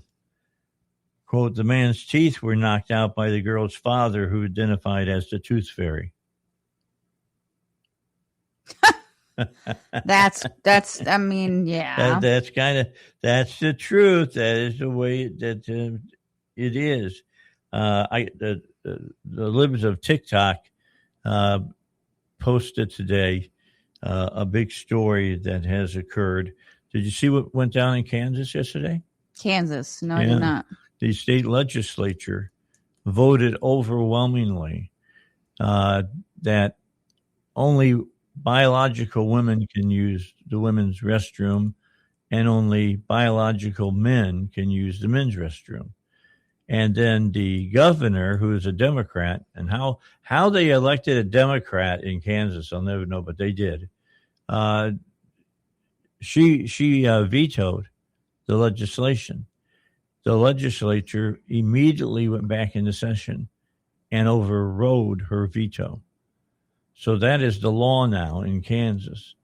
And I think that it should give us hope that Americans are finally coming to grips with this craziness that the Democrat Party is trying to sell to the American public.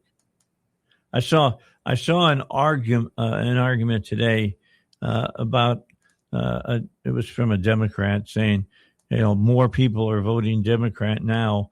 About 16% more Democrats went to the polls here recently than Republicans, and that about 10% more went to the polls than the people who voted for Trump in the last election.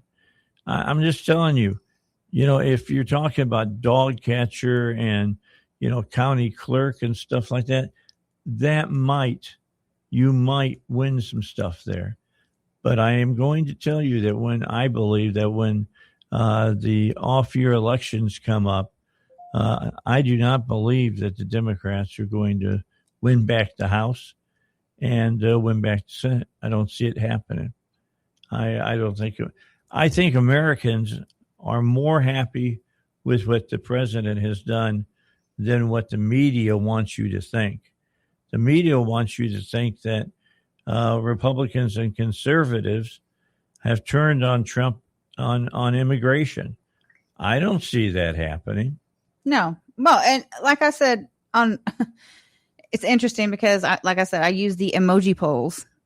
And if you go to the White House page, you can literally see the pulse of the nation through those posts, because that's how I determined the election, honestly, because I would go there when Biden was in the White House and you could see all the people laughing at what he said or what the White House put out. And you can do the same with Trump. And overwhelmingly, people are supporting our president still. They did not support Biden.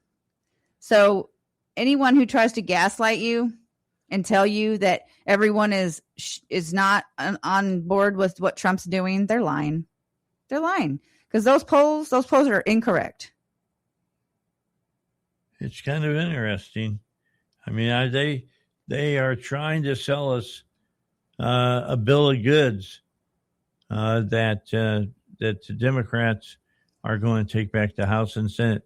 The only way that is going to happen is if you don't go out to the polls. That's right. You got to get out and vote. You got to go out and vote. We got to have as many people that supported the president continue to support him in the next election and vote for Republicans and conservatives. In fact, I would say vote conservative and Republican. How's that? Yeah.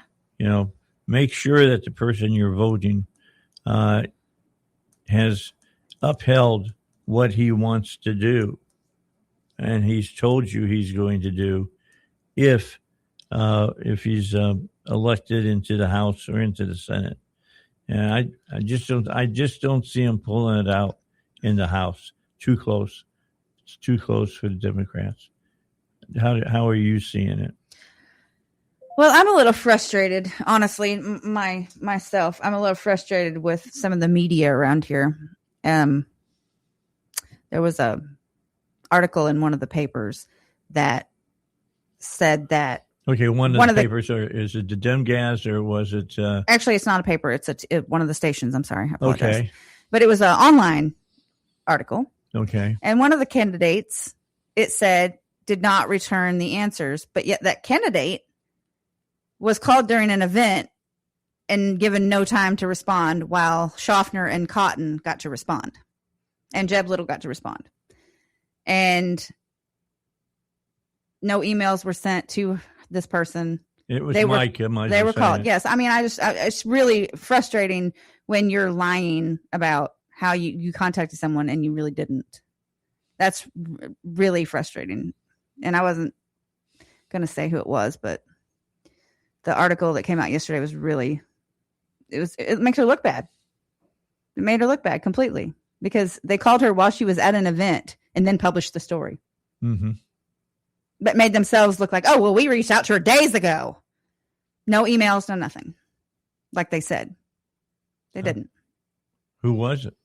THV. Okay. Does it surprise you? No, not at all. And that's what I told her. It doesn't surprise me. That's what I told her. But, I think it's baloney. I mean. Well, of course it is. But it's the way the media If your candidate is that good, then why are you leaving everyone out? You know, why do you leave others out? I don't care what organization you are. It happens with all of them. If your candidate is so good, what are you worried about? You know, but it makes her look bad if she don't respond. Go pick up a family life poll. Look at the races, and Micah answered all the questions, and you can see how exactly she feels about the issues. Right. You know, on that, as far as, you know, when it comes to abortion, I think the big issue is these other states that have the after abortion pill being sold here in Arkansas, where it's illegal. I think that needs to stop. Yeah. I mean, did you see that one story? I can't remember what it was now. Need to get them on.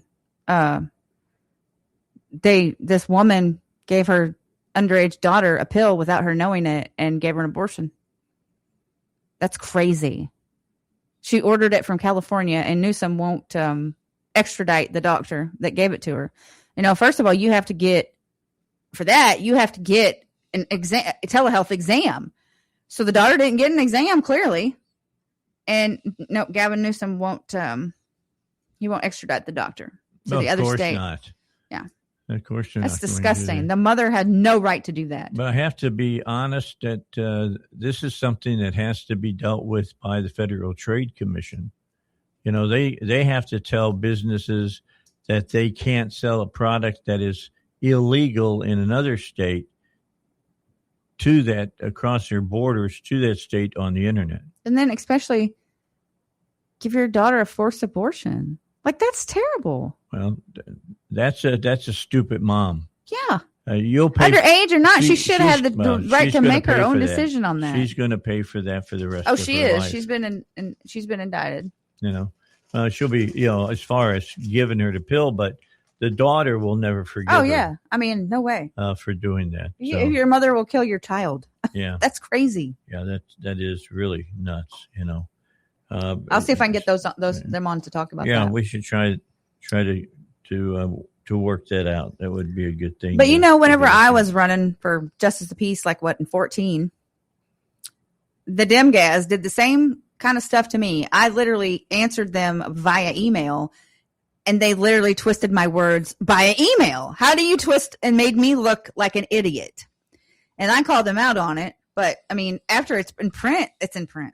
You know what I mean? That's the thing. Well, yeah, and if they get on and they do a rebuttal, not a rebuttal, but nobody pays attention. A retraction.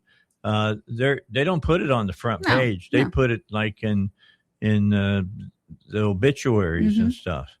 And that's the thing that bothered me about the article yesterday or before last is when it came out. It's not like you're a newspaper. You didn't have to, and they said by the time that the story went to press, you're a TV station that puts out a digital online. You couldn't give her time to reply as soon as you exactly want. Exactly. If you want. Exactly. That's what it comes down to. If you want. If you want to do it, that's what it has to. Hey, by the way, for men who are listening right now, I got to get a break in just a moment. So I'll cover this, and that is if you want to make sure that you have the best chance of not having a heart attack, then the best thing to do is to give yourself an extra couple of hours before bedtime when you eat your dinner. In fact, like if you eat at 8, all right, and then you head to bed at 10, eat at 6 and head to bed at 10. You'll find that it's better for your health. I get hangry around 5 o'clock because I usually don't eat. During the day, and I get hangry around 5. I do. I get it. I get angry because it screws. You just get angry. Straight up angry, huh? I get angry. It messes with my blood sugar. Well, yeah, that's true. And that's what happens. I start get irritated. I look at my wife and I go, "What do you want for dinner?" Well, I don't know. Oh, I hate that. I don't know. No, she never knows. I mean, that's just the way I feel about it. I'm eating tomorrow. Let's just pick something. I says, this is not rocket science, this baby. You eat dinner every day. What is it that you'd like to have? And because I'm at the point now that I know that Linda doesn't want to cook. I mean, it's very obvious. She's in her 70s now. I wouldn't either. She's tired of cooking. So I go out and I buy dinner. Finally, I made the decision last night. I said, hey, we're going to eat at U.S. Pizza. What sandwich do you want? And do you want a small salad to go along with it? That's what you're getting. I mean, that's what you have to do. Yeah. But I hate my ex-husband, though. He would be like, I don't know. What do you want? I don't know. What do you want? I don't know. I'd go on back for, I'm like, I don't know. What? And then I'd say, okay, this. No, I don't want that. Yeah. Like, yeah. It's like, well, let's have pizza today. No, we have pizza Monday. Yeah, okay, well, pick something. Then, okay, so you knew you didn't want pizza. Say that. What do you know you don't want? And let's go from there. I know everybody out there has had the same conversation at least a couple of times, if not every night, with their spouse. And she gets to the point, it has become a daily thing. If I say, it's time to eat, what do you want? And then she wants to carry on a long conversation about this. And then you're like, I just want to eat. So what I'm doing now is I'm saying, here's what we're going to do. She doesn't want it, then she'll tell me and I won't do it. But I very seldom let her get away now. And it's getting away with it. I mean, I don't know what I want. Your life is. I'm going to eat tomorrow. You cannot be living your life so haphazardly that you don't even know what foods you like. If it was up to me, I'd have a ribeye every night, but that's not good for you. No. Ribeye is my favorite vegetable. If I got to choose, or if I was choosing to eat, and typically I would either have the wings from U.S. Pizza, because their wings, I think, is some of the best wings that is in the area, because they're big, they're juicy, they're good. Although they have one rule that I don't like. I don't like drumettes. I do not like drumettes. But then we should go eat wings together, because that's all I like. See, I don't like the wing. I don't like all to you. I like flats. I don't like the flats. I eat flats all the time. But if I ask, I don't like picking. I feel like I'm picking the. If I'm ordering wings from U.S. Pizza, and they say, well, what do you want? And I go, I want wings, bone in, and I want flats. I don't want any drumettes. We can't do this, sir. They won't pick out the drumettes and just give you flats. And I said, why not? They said, because then we end up with too many flats. And there's somebody out there that just likes the flats, because I have a friend that just likes the flats, and we go. I agree with that. I think it's more people like the flats than the drumettes is what I think it is. But anyway, I wish that they would change that. There's a lot of places that will do that. Yeah, well, they used to do it at U.S. Pizza. It's just been recently now that they say that you can't do it. Do you like sauce on yours? I like mine dry. Nope. And then I like to dip them in barbecue and ranch. They ask me what I want, and I go, I want wings, bone in, all flat, and I want them naked. Yep, that's how I get mine naked. All right. I like a smoky barbecue sauce. And then just give me your ranch. I love their ranch dressing. That's homemade. Their salad's good too. Yeah, it's good as well. But the bottom line is, that's what I want. And they say, well, I'll tell them that you don't want any drumettes, but you'll probably get some. What irritates me is if I told them that, and they give you more, and I get like 8 out of 10 is drumettes, then I get irritated. Yeah. All right. We got to get a break in. Let's do that. It's Dave Ellswick Show coming up at 9 o'clock. Lance Restum is going to join us here on the Dave Ellswick Show. 10 o'clock, Deanna McCormick is going to be here. There's a great musical coming here to Arkansas first week of March. It's MJ. It's about Michael Jackson. It should be awesome. I'm going to see. I'm going to go see it on the Thursday before it opens, and it's one of the perks you get in the media at times. And they offer me 2 tickets to bring Linda and myself and go see it. Linda doesn't know if she's going to like it. I'm going to tell you what. I was born in Gary, Indiana. I grew up in Northwest Indiana. And the band who played my senior prom was the Jackson 5. All right. That's crazy. They were great. I mean, they were great. And that's when Michael was, about knee high to a grasshopper, and it was when, if they weren't playing proms, they were playing strip clubs where their daddy took them to play. So anyway, We'll talk about MJ that's coming up in March on the big stage at Robinson here in Little Rock. That's coming up at 10 a.m. Methodist Family Health has more than a century of providing the best possible care to those who may need our help. As we move forward through our second century, we are adding another nonprofit behavioral hospital for children and adolescents to our complete continuum of care. No matter the names of our programs, Methodist Children's Behavioral Hospital, Arkansas Cares, Methodist Counseling Clinics, we are all Methodist Family Health. Many names, one care. Don't miss cutting-edge coverage of daily news from an America First perspective on the Alex Marlowe podcast on the Salem Podcast Network. Everything I'm seeing from the public is that public does not like the idea of just pure welfare and charity being done for people who are able to work and are not willing to work. So able-bodied people got to get back to work. Subscribe today on Apple, Spotify, YouTube, Rumble, or at SalemPodcastNetwork.com. To conquer division, you must conquer the sin that divides. Division runs deep. But Dr. Tony Evans says the cross runs even deeper. Because what Jesus came to do was erect harmony where there was hostility. Building Christ-honoring relationships. All this week on The Alternative with Dr. Tony Evans.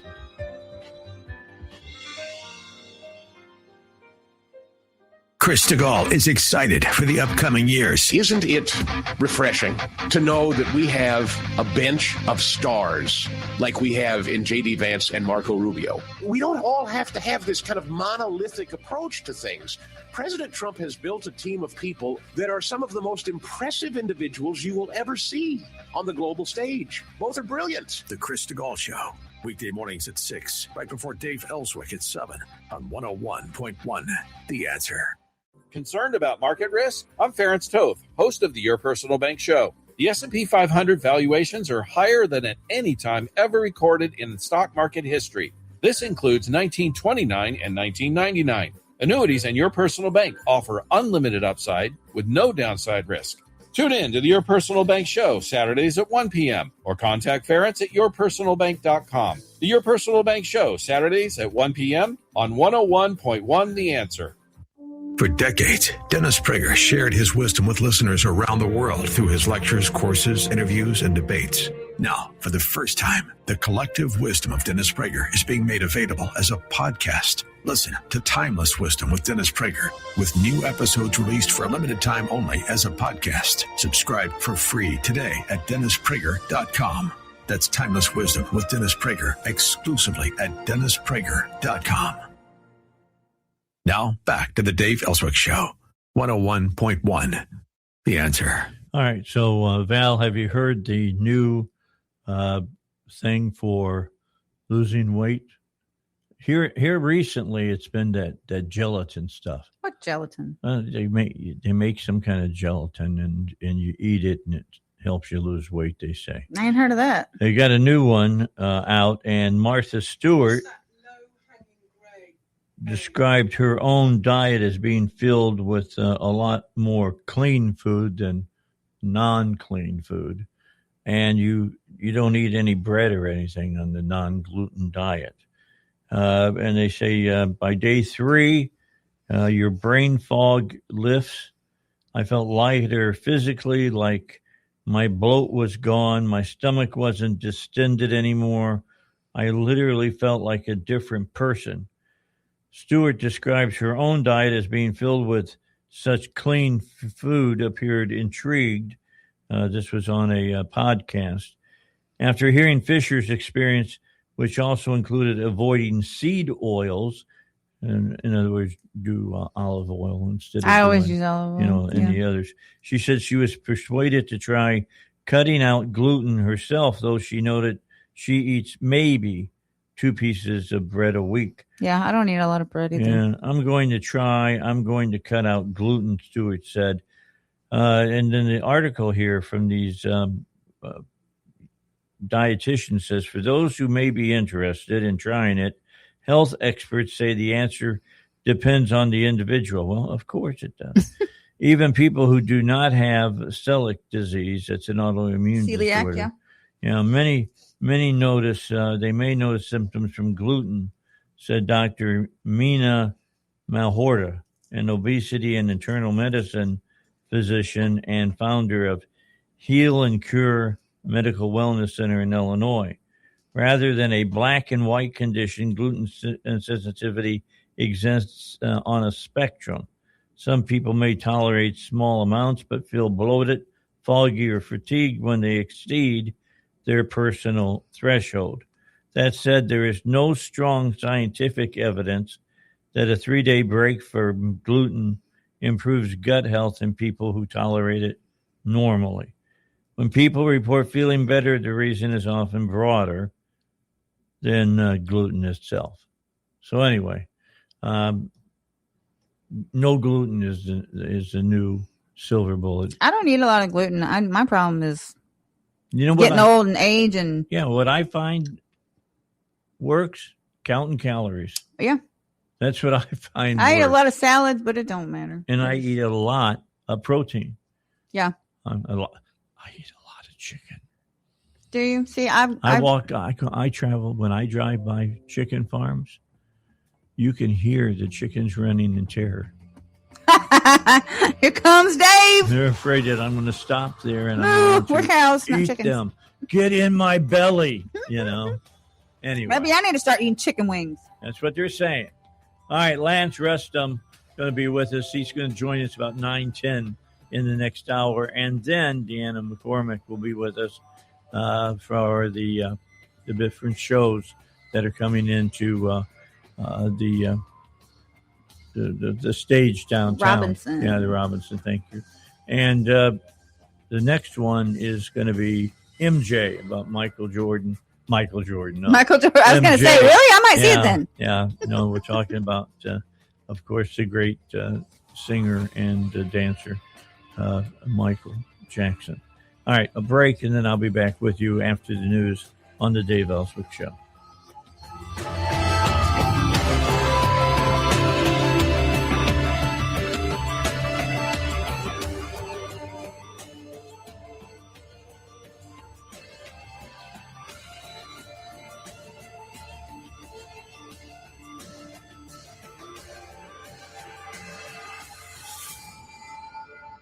Find us at 1011fmtheanswer.com. Download our apps, stream us 24/7, or watch us at snc.tv. KDXE, Kamek Village, Little Rock. Breaking news this hour from Town Hall. I'm Rich Thomason. President Trump is presiding over today's first meeting of his Board of Peace, focusing on reconstruction and stabilization of war-battered Gaza. More than 24 countries have signed on to participate in the board's work. The president's chief White House spokeswoman says there are, in her words, many reasons and arguments that one could make for a strike against Iran. Nothing definitive yet, but speculation abounds over the possibility of a conflict with Iran. Havana and Moscow have ties that go back decades, and now communist Cuba is looking to Russia for oil to circumvent a U.S. blockade. Cuba's Foreign Minister Bruno Rodriguez is meeting with top officials in Moscow amid worsening fuel shortages and blackouts on the island. He says deprivations are getting worse after President Trump threatened sanctions and tariffs on any nation that sold oil to Cuba. Russian Foreign Minister Sergei Lavrov is urging the U.S. to end its blockade and promised to continue supporting Cuba and protect the country's sovereignty. The waitlist for Cubans trying to buy fuel can stretch for days, and Russian companies have stopped selling tourist packages because the Cuban government won't provide fuel to the planes that land. Asked if Russian fuel shipments to Cuba could derail warming ties with Washington, Kremlin spokesman Dmitry Peskov says they don't think the issues are linked. I'm Jennifer King. Britain's Prince Andrew Mountbatten Windsor has been arrested on suspicion of misconduct in public office and has to do with his association with the late Jeffrey Epstein. The U.S. trade deficit narrowed to just over $901 billion last year. That was a decline from $904 billion in 2024. Unemployment applications fell to 206,000 last week, the lowest level of the year. On Wall Street, the Dow down 188. More on these stories at townhall.com. This month, Pure Talk is honoring Jackson and Lincoln by offering unlimited talk, text, and plenty of data for just $25 a month. Meanwhile, Big Wireless is honoring Benjamin Franklin by charging families hundreds of dollars for the same 5G service. What's up with that? Ben Franklin wasn't even a president. When you switch to Pure Talk, you'll be in business with an American wireless company that supports our vets in a big way and keeps all their customer service in this country. That's important.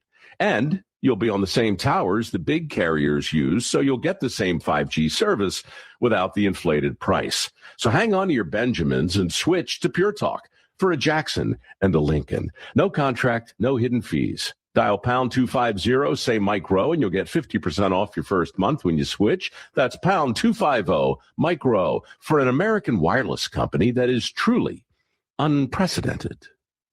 Pure Talk. Barring a successful appeal, a former South Korean leader will be going away for a long, long time. Correspondent Karen Chamas explains. Former South Korean President Yoon Suk-yeol has been sentenced to life in prison for his brief imposition of martial law to suppress the opposition.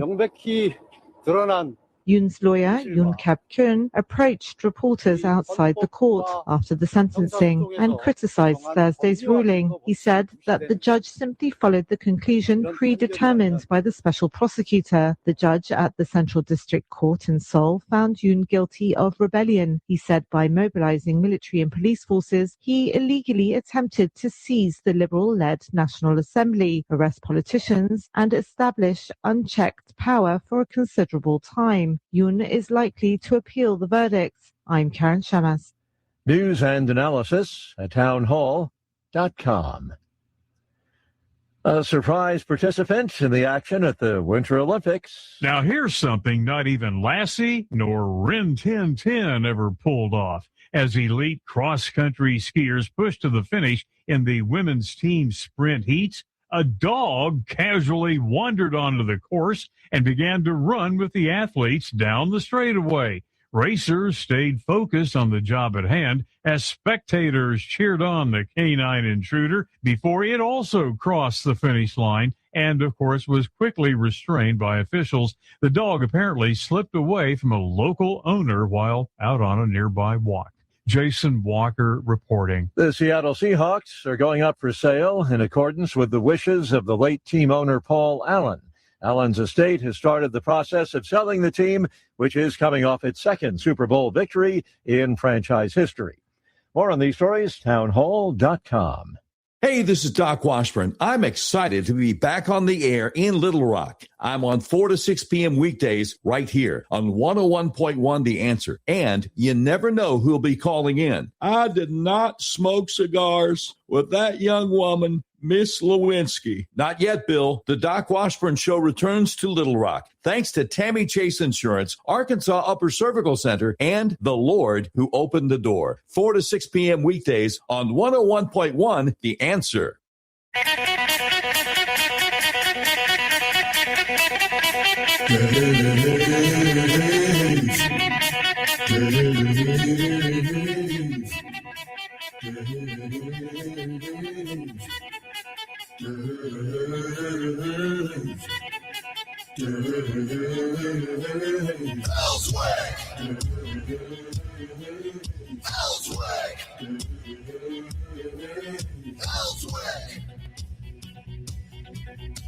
All right, we're into the 9 o'clock hour already. We're halfway through the show for a Thursday. Last 2 hours are going to be really good today.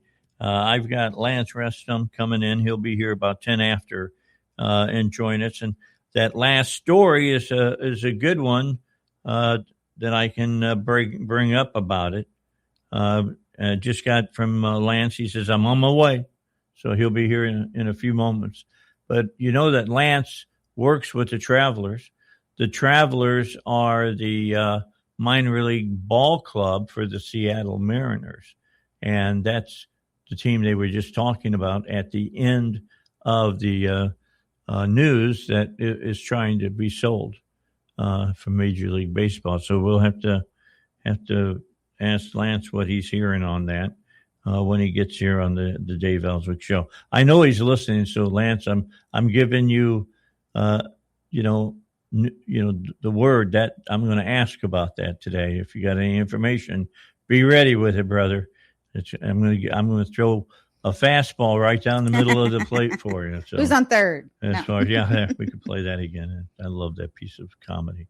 Anyway, a lot of good things are going on. Let's take a look. I was taking a look at the news before we went on break and what was happening out around the world and other places.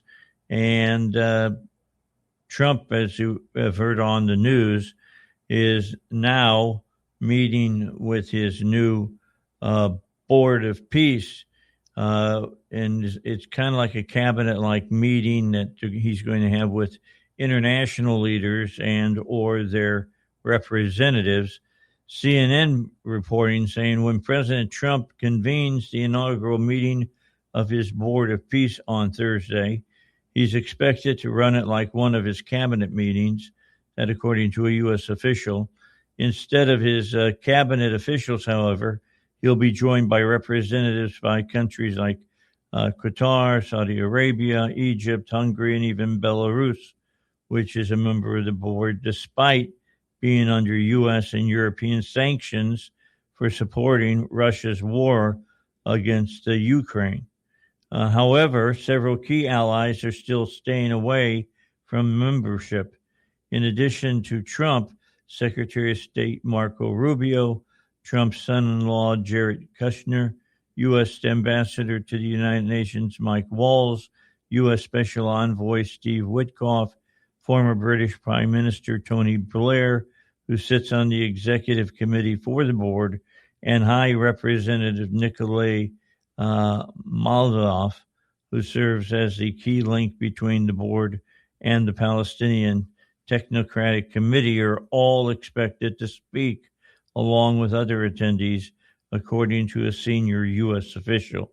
There may be reasons to be skeptical. Count me in that crowd, all right, about being skeptical. There is also reason to celebrate authority and influence being wrested from the UN, and I believe that as well. So that's happening today. There's more that Trump is up to today. He's going to hold a campaign rally in Georgia today as he refines his message and continues his efforts for the high-stakes 2026 midterm elections. The Atlanta Journal-Constitution reporting that President Trump is set to headline his first event in Georgia since he recaptured the state back in 2024, with plans to travel to Rome on Thursday to promote his economic agenda. Roll Call had a story, and it said that several congressional Republicans have agreed with Trump that their party needs to overhaul its economic sales pitch ahead of November's midterm elections, as the president is expected to hit the campaign trail. We know he's going to hit it today. Trump on Monday evening confirmed that his visit to Rome in the state's northwest would be campaign heavy. The 14th district is hosting a special election next month to elect a successor to former Congresswoman Marjorie Taylor Greene, who resigned in January after a public falling out with the president. The president offered a preview of his expected message in Georgia aboard the executive jet as he returned from a 3-day President's Day weekend down in South Florida. Quote, low inflation, very low inflation. Prices are down, way down. Gasoline is less than $2 in many places per gallon. I sure wish it would get here, which nobody expected to see. But I did, because we're going by the initial expression of drill, baby, drill, and prices are coming down very strongly. And as goes gasoline and oil and gas, so does the rest of the other products that were high because of Joe Biden. With that said, there are some different things that I have that are taken care of, like trash pickup. Get trash pickup. A few years back, gas prices had climbed significantly for that whole thing, and I understand that they needed to be raised, but I also understand that they're going down now, and I want to know when you're going to drop the added fuel tax that you put on my garbage bill and some other things. If those don't come down in the next couple of months, they're probably not, Dave. They're not going to give you that back. Well, if I and everybody else that is a customer calls and lets them know that we think it should drop, I think you'll find that it will drop. Yeah. How are they getting away with that? That should be illegal. No, they can. You can't just charge a tax. Yes, you can. You can charge people for whatever you want to charge. Yeah, but if the rates have dropped, I mean, doesn't matter. It's you get to make the decision as an owner of a business. So, but if it says a tax and it's going to this government and it's not, that's no, it's false. not going to the government. It's going to the company because it's a fee. Yeah, it was a fee and a tax are the same thing. Well, a tax goes to the government. It's just different words. That's misleading. Putting a tax if they said tax, though. Well, it says a gas. I don't know if it says gas tax. Probably does. But the bottom line, it's going to the trash collector that I use, and I want it to stop. Mm-hmm. I'm going to bring it up to them. I mean, look, they supply me with a garbage can that makes it easier for them to pick up my garbage, and they charge me, I think, $10 a month for the trash can. And I'm thinking, if I'm saving, I've already paid it off by now. Yeah, but here's the key: if I'm paying the money, and it saves them money in how long it takes them to pick up the trash, then why should I be paying for the trash can? Well, why should you pay for it? Why should you're renting the trash can? Why you should be able to buy your own, or after a certain amount of time, it's paid for. But so you got to have their trash can that works with their trash truck. Right, and you should be able to buy that and pay payments as much until it's paid off, not pay for it for years. Nice if they did it that way, but they haven't done it that way. Because that's like you pay thousands of dollars for a trash can. I agree with you. Don't get me wrong. I agree with you. I'm just telling you that people don't realize these tiny things they do. Well, of course, I'm asked a lot of times. They said, "Dave, how did we ever get to a debt of $22 trillion?" And I said, 1, 2, you just start counting. Mm-hmm. That's how you get there. You start paying for things, and you say, well, I'll pay an extra $1 a month, so that people who can't hear very good can get that coverage that lets them hear better on their telephones. And that stays there forever. And I'm like you. Why not sell the technology to the people, and then after they paid it off, they get to keep it? Mm-hmm. That makes sense to me. But it cuts a revenue stream that the company has set up as far as all that goes. I suggest if you've never done this, that you do it. And that is, when you get your power bill in from Entergy or from one of the local cooperatives or whatever. I'm with Arkansas Cooperative. Look at the total and then go back and look at all the things they added to it before they totaled it up. You'll be stunned about how much money you're paying for additional things. It's the same way with water. It's the same way with any kind of public utility that you're using. You're paying a lot of money to other things. I think it's interesting now that you go. I talked about this a little bit yesterday about businesses are having trouble now keeping pennies. in stock because they've quit making pennies. And so they're telling their customer base that they're going to round the bill up to the nearest whole number. Why are you, I'm going to say here would be one of your best advertising things that you could do. Come to buy our burgers. We're not rounding it up. We're rounding it down. Right. All right. We're going to save you money on giving you, you're buying the new, biggie meal or whatever, and it's not going to be over $5.99. Well, we'll round it down to $5.85. Yeah, $5.85. And then I love how they say, "Would you like to contribute to such and such cause?" And you're like, "So am I a jerk if I don't?" Yeah, well, that's something that goes through your mind probably. But yeah, when I go to the Salvation Army, I go to the Mexican phone company, Taco Bell, and I order food, and they say, "Do you want to round that up?" Depending on how I'm feeling, I say yes. I usually round it up because it's usually like 25 cents or whatever. And they're going to use that to give money to charities. The only trouble is I've never seen them write up a big article about how much money they give into charities and which charities they're giving their money to. I'd like to know that. So anyway, I'll bring that up next time I go to Taco Bell, which is probably going to be this afternoon.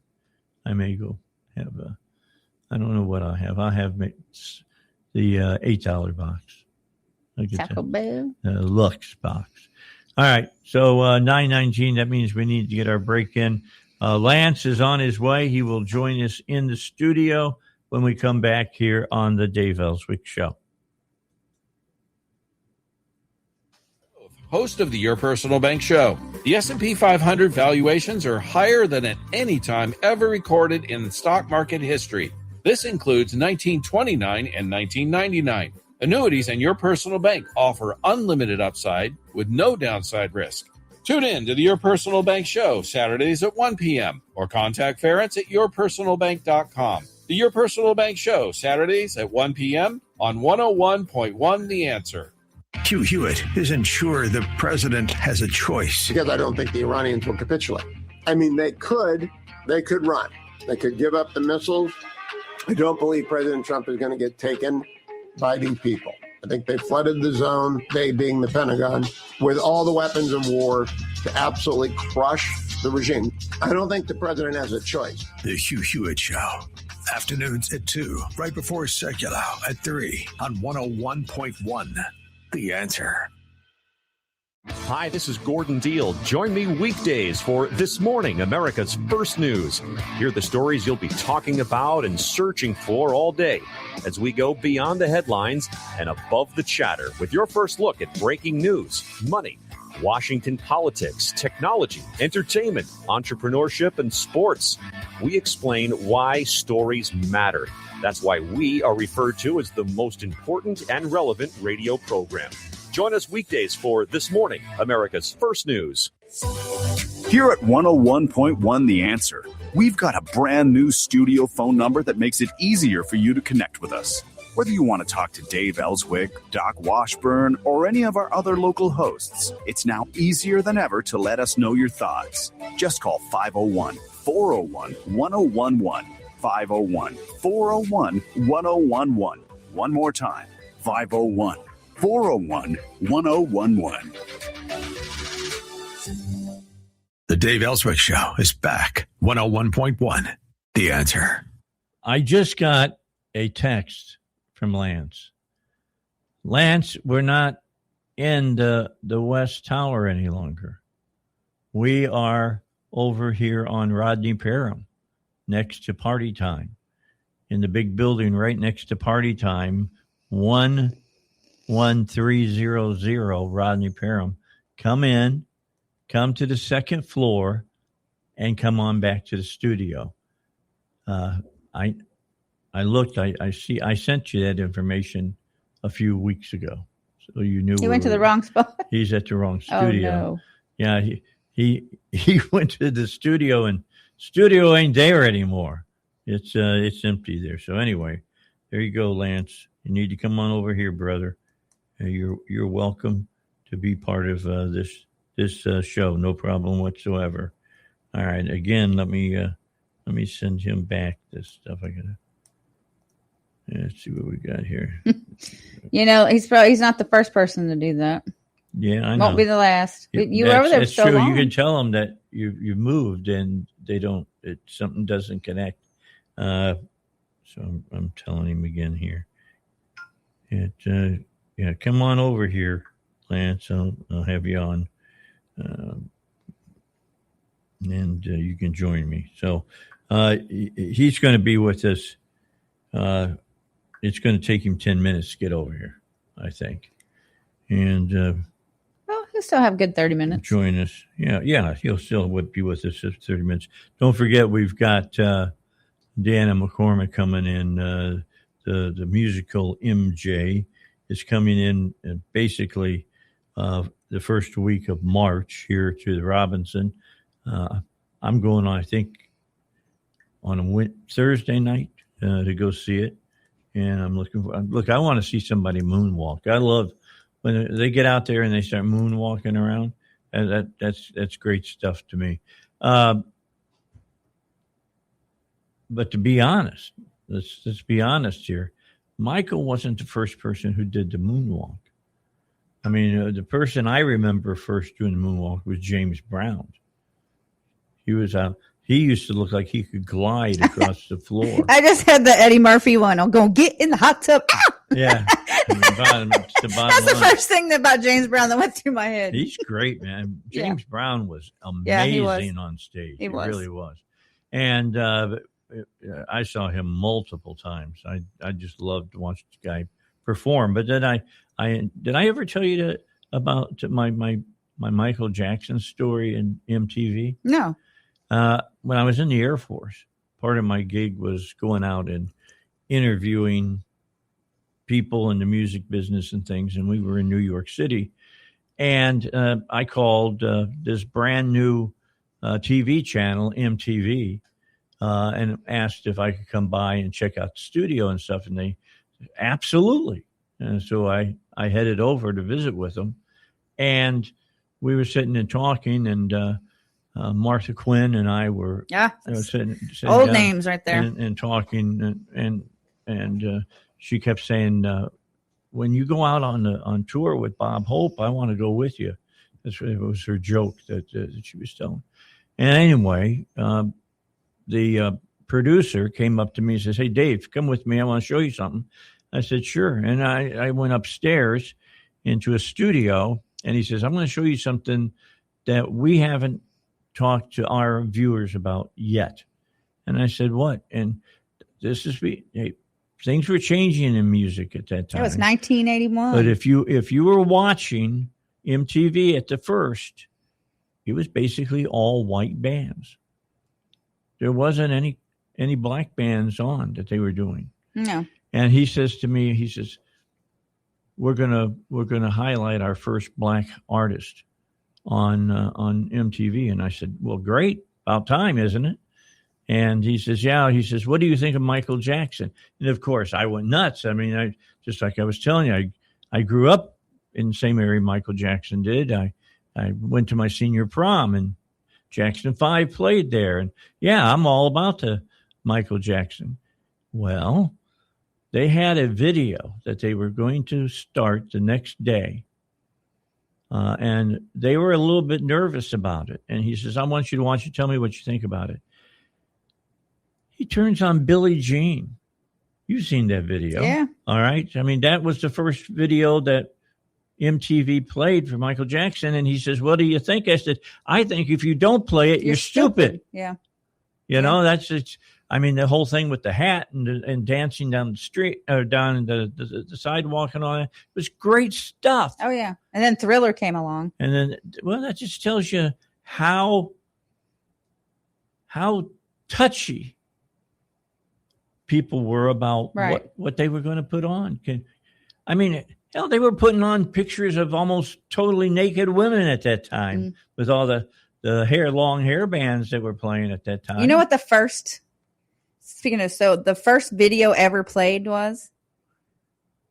Video killed the radio star. Yeah, that's what they were that playing. was the Buggles. That was the first video they played. I used to watch, like in the 90s, I used to watch Headbangers Ball. Well, I used to like MTV until they quit doing what made them great, which was showing music videos. What happened? Why they have all these reality shows? Well, nobody wants to see a bunch of drunk kids. Somebody made up their mind that that's what the American public wanted. I mean, it happened at CBS.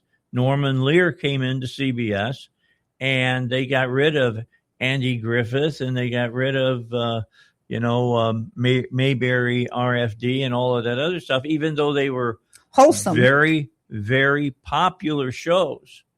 And they put on Maude, and they put All in the Family on, and things of that nature. They totally changed TV at that moment. And you know what? The crazy thing is, if you think about it, I was thinking about this yesterday. We were talking about Minnie Pearl because I bought my grandbaby a hat, and he had it with the tag on. I was like, all right, Minnie Pearl, come here. Let me do that tag. Your kids had no idea who you're talking about. Yeah, and the cashier lady, she was like, yeah, I remember Minnie Pearl. And I was like, yeah, those were the only things we had to watch on television. So they basically shaped us. They don't have that opportunity. You remember what show she was on? Yeah, Hee-Haw. Yeah, there you go. I used to watch it with my grandpa. But that was all that was on. We only had like 3 channels. Like, people don't understand that. Now they don't have an opportunity to shape people the way that they used to. And so now social media is doing that. And I don't particularly care. I heard Stegall say a while ago, you can't do that because it's capitalism. I'm sorry, but that is not what capitalism was invented for, the algorithms to brainwash people. That's not capitalism. Selling people to them that's advertising. That's not capitalism. Mm-hmm. I mean, to me, you're brainwashing a lot of these kids. Like, it's craziness. If you have an algorithm that you put together that will addict a child to a game or whatnot, that's sinister. Then, as far as I'm concerned, you shouldn't be able to do that. No. You shouldn't. That's not capitalism. That's like selling a candy bar that has cocaine in it. Yeah. And to call that capitalism, that is not what our forefathers intended. No, that a lot of that is corporatism. Yeah. That's what we know it is. All right, let's take a break, and then hopefully when we come back, Lance will have made his way from over at the West Tower to our new studios here on Rodney Parham. But right now, here is your news. With SRN News, I'm Rich Thomason in Washington. Britain's former Prince Andrew has been arrested in the UK. Andrew Mountbatten Windsor arrested on suspicion of misconduct in public office. Police say they launched an investigation after assessing reports about his alleged contact with Jeffrey Epstein. President Trump is meeting today with representatives of the countries that make up his newly impaneled Board of Peace. Some countries fear the board's work will conflict with the work of the UN. And as the Board of Peace convenes, peace is proving elusive in Ukraine. Russia's war on its neighbor continues to rage, and there is speculation that the U.S. could find itself in a conflict with Iran over that country's nuclear ambitions. On Wall Street this morning, stocks are in the red. The Dow is down almost 200 points, the Nasdaq off 79, and the S&P is down 24. This is SRN News. This month, Pure Talk is honoring Jackson and Lincoln by offering unlimited talk, text, and plenty of data for just $25 a month. Meanwhile, Big Wireless is honoring Benjamin Franklin by charging families hundreds of dollars for the same 5G service. What's up with that? Ben Franklin wasn't even a president. When you switch to Pure Talk, you'll be in business with an American wireless company that supports our vets in a big way and keeps all their customer service in this country. That's important. And you'll be on the same towers the big carriers use, so you'll get the same 5G service without the inflated price. So hang on to your Benjamins and switch to Pure Talk for a Jackson and a Lincoln. No contract, no hidden fees. Dial pound 250, say Mike Rowe, and you'll get 50% off your first month when you switch. That's pound 250, Mike Rowe, for an American wireless company that is truly unprecedented. Pure Talk. 101.1 The Answer. Weather. A mix of clouds and sun today, but the temperature is going to go all the way up to 75. Partly cloudy tonight and a low of 55, and only 61 for the high on Friday. We had a great vacation, but then we came back home, and after a few days, we found bed bugs or hitchhikers. We're pretty sure they joined us during our travels. That's not the souvenir we wanted, but thanks to the bug man, we're better now. We just wish we'd called them sooner because, unfortunately, they had spread from room to room. Call the Bugman at 663-9464 or go to bugman.com and check out their coupons. No contracts required.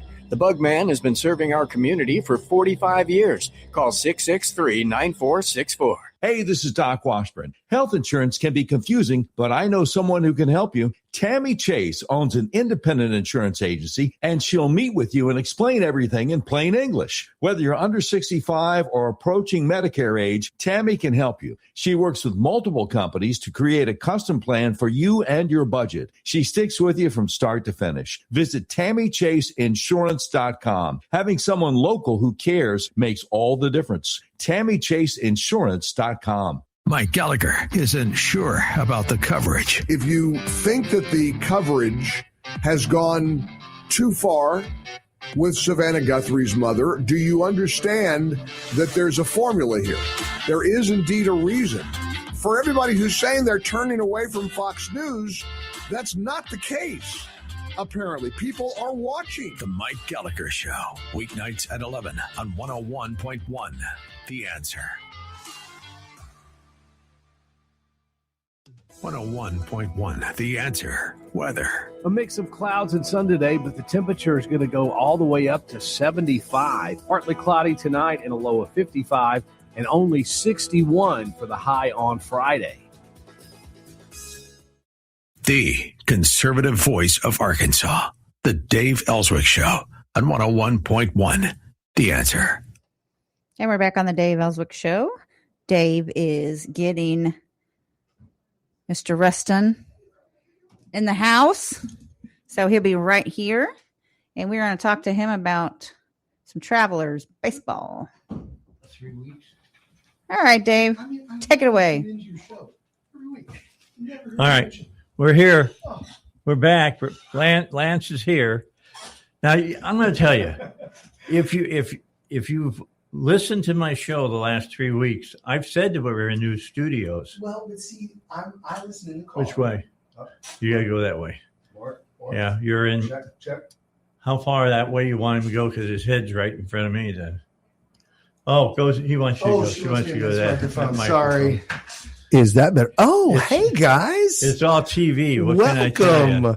Right. Listen, Dave, I love listening to your show, but when I tune in, it's when I'm driving, when I'm going from spot to spot. So when people listen to radio. I know, and I catch you, and you've already got a guest in the studio, and y'all are talking about politics or car parts or religion, all the stuff you talk about. And so I love listening to that. In fact, your car guy segments are the best, like over the course of my life. Well, I try to make them keep them simple. Yes, they're very, very useful. Duck is awesome. He's great. Those guys are great. But anyway, so I apologize. I'm an idiot. I didn't know you're in this new fancy studio like Joe Rogan. An idiot. You're basically the new Joe Rogan. That's one thing you guys I know. are. You are. You're not an idiot. Well, thanks for having me.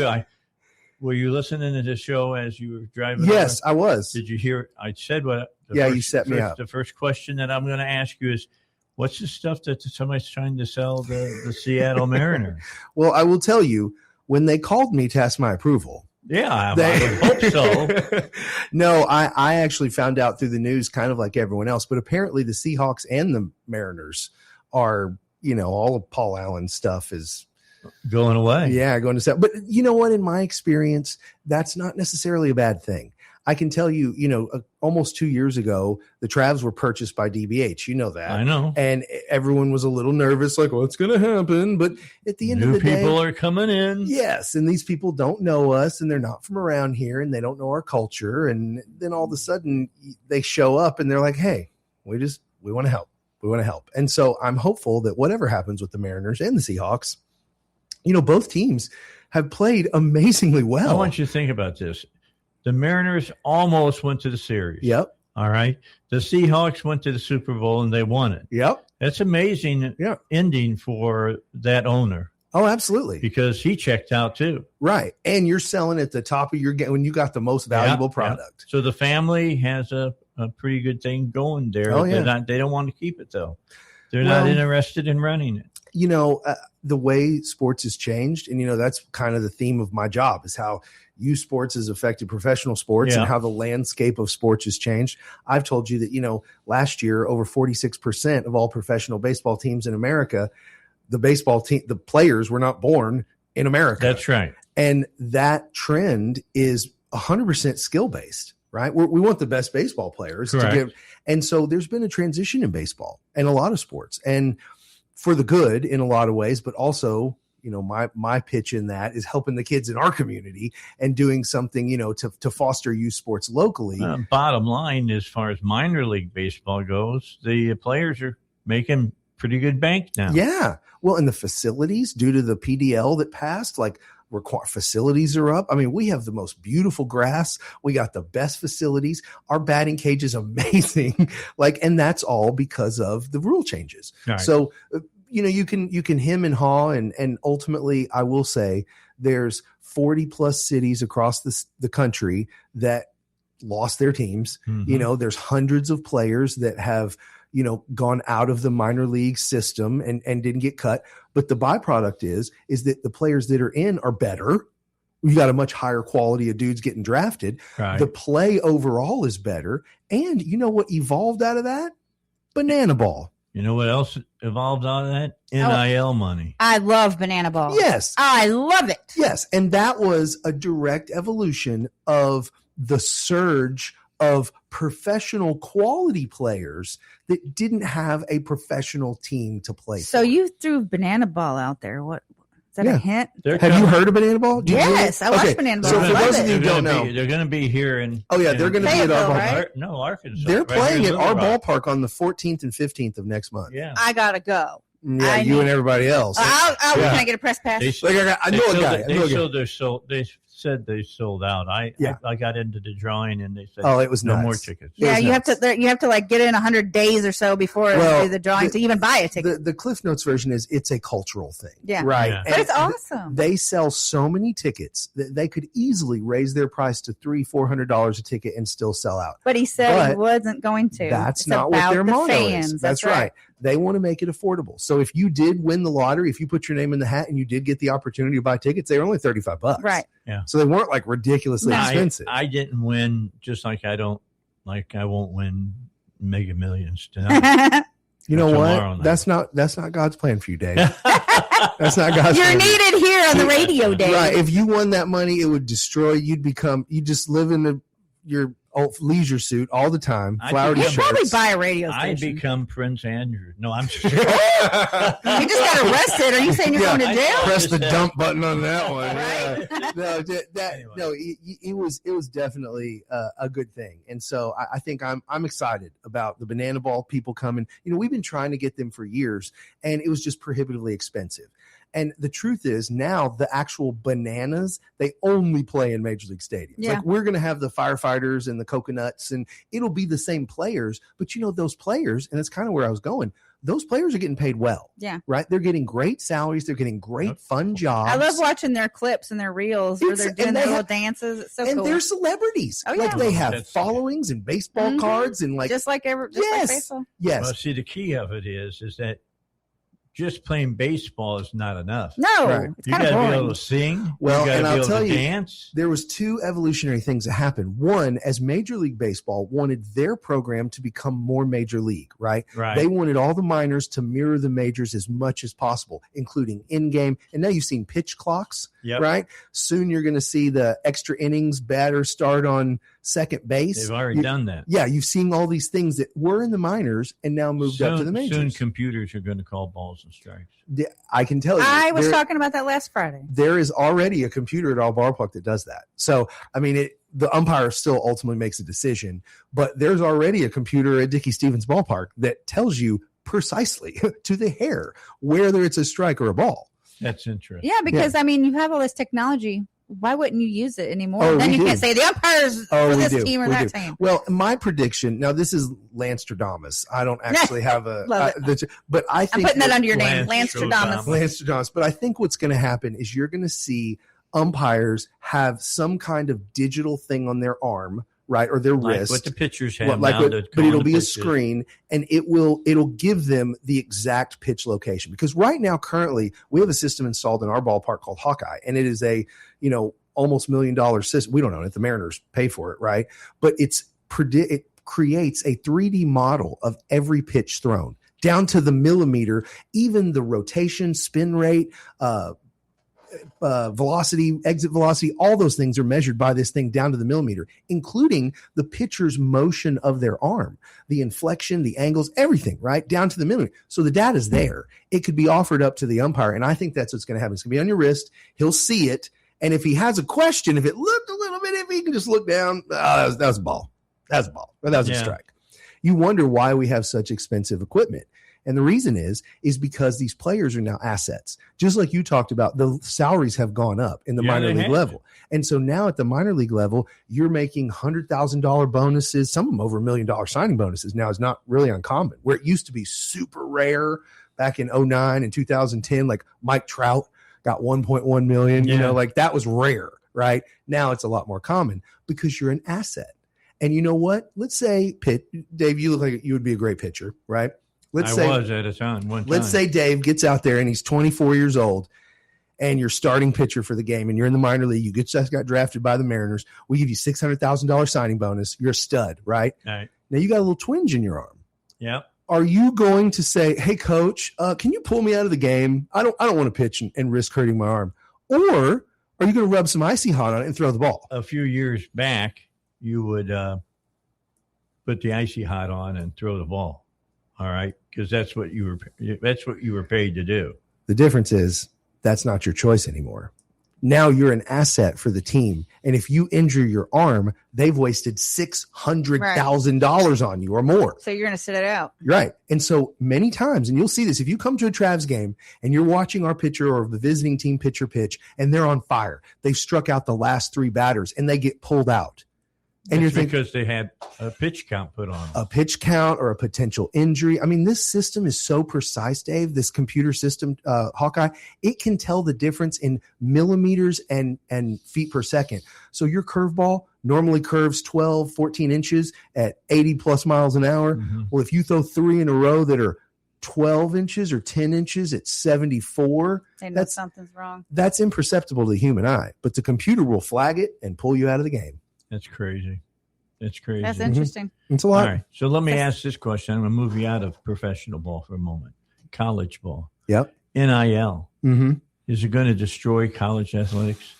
Okay. If you had asked me before NIL, I would have said it's a great thing. I would have said pay these kids, right? We can't be having Shaquille O'Neal's driving around in Mercedes in college, right? On the DL. Like, let's make it legit. Let's pay them what they're worth. I said that too. Yes. But now it's outrageous. Hindsight is 20/20.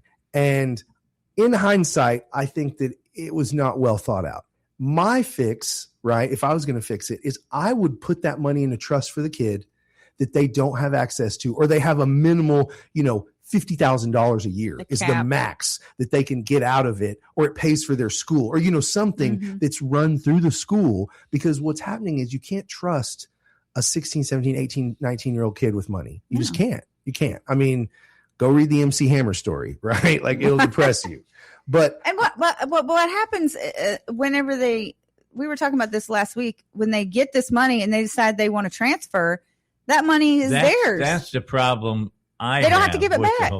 They don't have to give it back. No, that's what I'm saying. They don't have to give it back. Like, that's crazy. They can leave whenever they want to. And then go to a different team. Take the money and they have. And I'm okay with all that. Like, honestly, because unfortunately, and this is a reaction to the way college sports has evolved. I mean, look at the Razorbacks, right? Like, it's big business. Major companies in this state pay major money to have the Razorback logo on their billboard. or have association with the official blank, blank, blank of the Razorbacks, right? Like that's a huge deal now. And that's a big business. And so I absolutely feel the kids should get paid. Like if you're the one out there making the money, like you can work an NIL deal and it helps even softball, volleyball, girls sports. Like it's open to all sports, right? I think the problem comes in when you actually don't have a program or a plan. I think NIL money should be deferred in a trust until a certain age or until a certain milestone, and then they have access to it. Because unfortunately, it gets taken advantage of by parents. I mean, you got like those shady parents that are just spending all their kids' money, right? Not saving any for the kid. Or you've got kids that have no sense. And they just go out and they blow money, and then they drop out of school. They physically hurt their body with alcohol and drugs. Then they're not a good athlete anymore, and they blow a shot at real money. Right. Like really going into professionalism is real money. And if you blow it, especially football, baseball, or basketball, those three sports for boys, like if you blow that, you're missing out on millions. No, well, you're exactly right. Absolutely. I do ask the question for the kids. And let's say you're 19 years old, you're making $2.1 million playing college ball. What's the rush to play professional ball? Or pay attention in school. Right. Because, for me, that's what you're there for. No, you're not. Well, I mean, you have to keep a certain grade level. Is cheating going on? Bottom line is, yeah, any kid will tell you, and I'll tell you it too, because I was paid money to play baseball in college sports, and it was in books and it was in meals and things of that nature. Sliding a paper bag under no paper bags. They did that in Jonesboro. I'm going to say that. I mean, just the bottom line is that, you're paid to play. That's what you are. That's been part of it. That's always been part of it. Yeah. One of the best movies ever made that showed that was the one with Robbie Benson that he played the basketball player. Blue Chips or no, it wasn't Hoosiers? Blue Chips. No, it wasn't Hoosiers. That was supposed to be Wooden who was coaching him. That's who they were basing it on, and I liked that. He looked at the coach at the end of the game, at the end of his career, and he said, "Up with a red hot poker." That was the finishing. Well, line. Coaches shape the youth athletes so much, and I think that there's a lot of movies that talk about coaches and coaching, and I think that honestly is a huge, huge factor, especially nowadays, especially in youth sports. The Youth Foundation, which is my passion project, is really focused on youth sports and coaching and youth coaches. And one of the biggest problems is finding youth coaches, training youth coaches, some guy or mom or dad who works a normal 40, 50-hour week, then volunteers to coach their little league or soccer team or whatever. Then they got to put up with bad parents and baby kids and all this other problems of scheduling and mad parents. It's really challenging to be a youth coach. It really is. It really is. In fact, that's a great segue to talk about what I'm doing on Saturday. So let's take a break, and we'll come back, and we'll find out what Lance has to tell us about this weekend coming up on the Dave Ellswick Show. Our Senators John Bozeman and Tom Cotton and Representative French Hill are standing up for radio listeners like us by supporting legislation to keep AM radio in cars. They know the value of local radio in times of emergency. Now it's time for Congress to finish the job and pass the AM Radio for Every Vehicle Act. Learn more at dependonam.com. This message furnished by the National Association of Broadcasters and this station. Town Hall News, where conservative voices cut through the noise from breaking headlines to fearless opinion.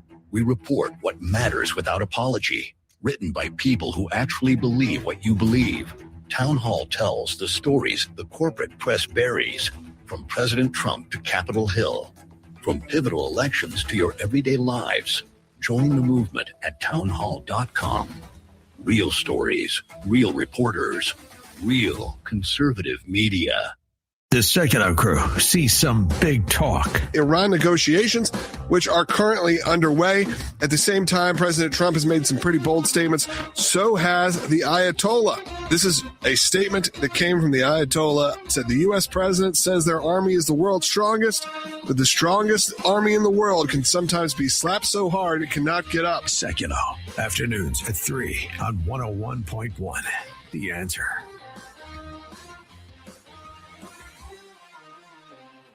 Scott Jennings wants to see how long the coverage lasts. A deranged transgender gunman who also sported Nazi tattoos shot 5 people, killing 2 in a suspected family dispute. I'm sure the press will move on quickly from this shooting because they never want to confront the truth about the details of these trans shooters. The Scott Jennings Show, weekdays at noon, right before Hugh Hewitt at 2 on 101.1. The Answer. I'm Ference Toth, host of the Your Personal Bank Show. I use common sense as an entrepreneur, financial literacy educator, and speaker to understand how current events affect our money, our economy, and our freedom. Grow your money safely, reduce taxes, increase returns, and create positive arbitrage with your personal bank. Tune in to the Your Personal Bank Show, Saturdays at 1 p.m. or contact Ference at yourpersonalbank.com. The Your Personal Bank Show, Saturdays at 1 p.m. on 101.1 The Answer. The Dave Ellswick Show continues now. 101.1 The Answer.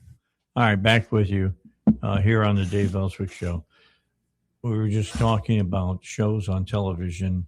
I watch a lot of episodic, streaming stuff. You have got to watch the show called The Offer. The Offer. Yeah. What platform is it on? It's on Prime. Okay. And it's about the making of The Godfather. I've seen this. I mean, I've not seen it, but I've seen it on there. Yes. Unbelievable. How far are you into it? Oh, I've watched it, the whole thing. The whole thing? The whole thing was great. I mean, it was really, really good. And there are scenes that you will see in The Godfather again, because whenever I come across that movie, I stay there whenever I hit it. Here's the key. There are certain scenes that were filmed that they went through all kinds of grief to get them done. Really? I mean, Rudy, the producer of Ruddy, I guess is his last name, the producer of it, literally became good friends with Joe Colombo so that they could shoot in New York City. I'm just saying. Yeah. It's pretty crazy. Well, I mean, that's a great movie. It's such a classic movie. So good. Yeah. I think it is. When you argue movies, my favorite all-time movie is Ben-Hur. Mm-hmm. I think tremendous movie. Right next to it is The Godfather. Yeah. The Godfather was great. Lou Barassi sleeps with the fishes. What's going to happen? Did you see the newest AI video of Brad Pitt and Tom Cruise fighting? Yeah. Did you see that? It's scary, isn't it? It looked just like them. I couldn't tell. I was like, if you had hired Brad Pitt and Tom Cruise to choreograph this fight, it would have cost hundreds of millions of dollars. Right. It's crazy that's what that's moving to. But that's what it's going to get to be. Actors are going to be paid just for their images. Mm-hmm. That's just part of the deal. I mean, they've done this already.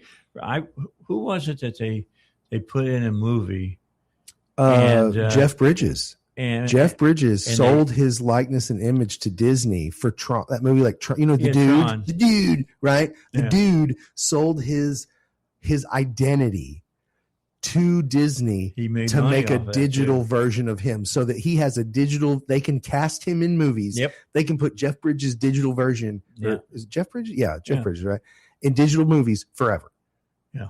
Even after he's dead, they're making money off of him. All right. So what's coming up this weekend? Okay, yeah, sorry, we got digressed. So no, the most important thing I'm doing is for coaches. So if you are a coach, if you're a volunteer coach, if you're a parent, if you have kids or grandkids that are in some kind of youth sports, you need to have their parent, guardian, or coach come to the ballpark at 9:00 on Saturday. It's a free clinic. We pay for this, the Positive Coaching Alliance, in our partnership with the Seattle Mariners, and we host this 2-hour free coaches clinic. Oh, it's absolutely free, and it teaches them how to be good coaches. We spend 45 minutes of kind of like classroom instruction, right? Where we're talking about coaching with empathy, how to develop competitive players, how to coach through wins and coach through losses and all this technical stuff. So do they have like how to be Bobby Valentine? How to be Billy Martin? Right. Like, listen, that's the advanced course. This is just the free one.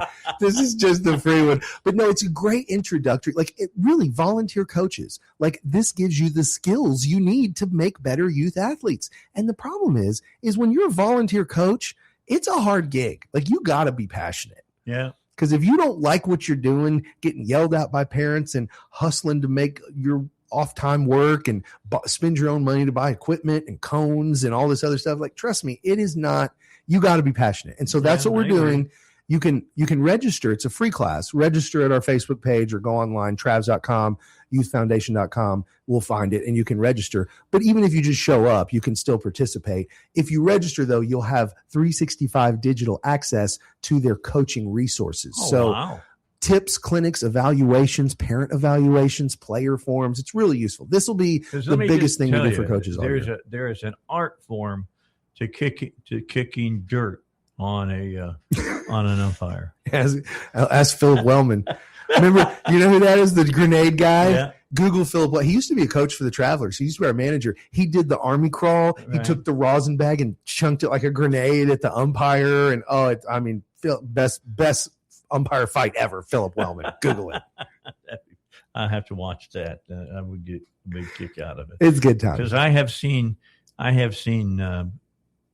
baseball managers. I don't think we'll get that from our manager this year. You know who our manager is this year? Rich Thompson, former athletic director for National Park College, former Cardinal, former Traveler, now current manager for the Travs. Cool. Very cool. It's going to be a good year, man. Good year. I am interested, and I don't have much time. I hear I got 60 seconds. And that is the manager from the Tennessee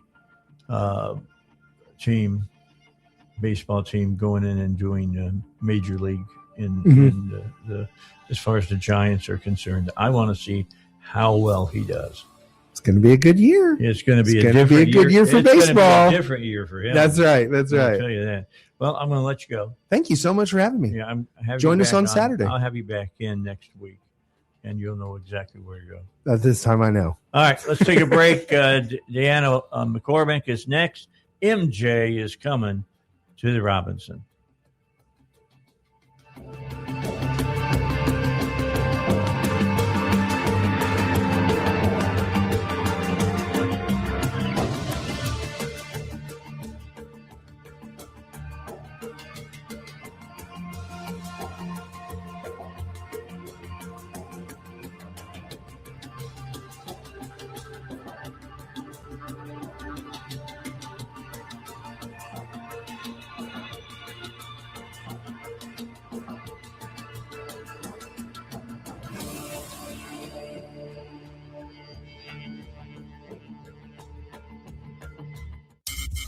This is the Dave Ellswick Show. Find him on Twitter and on Facebook at Dave Ellswick Show. Dave Ellswick Show.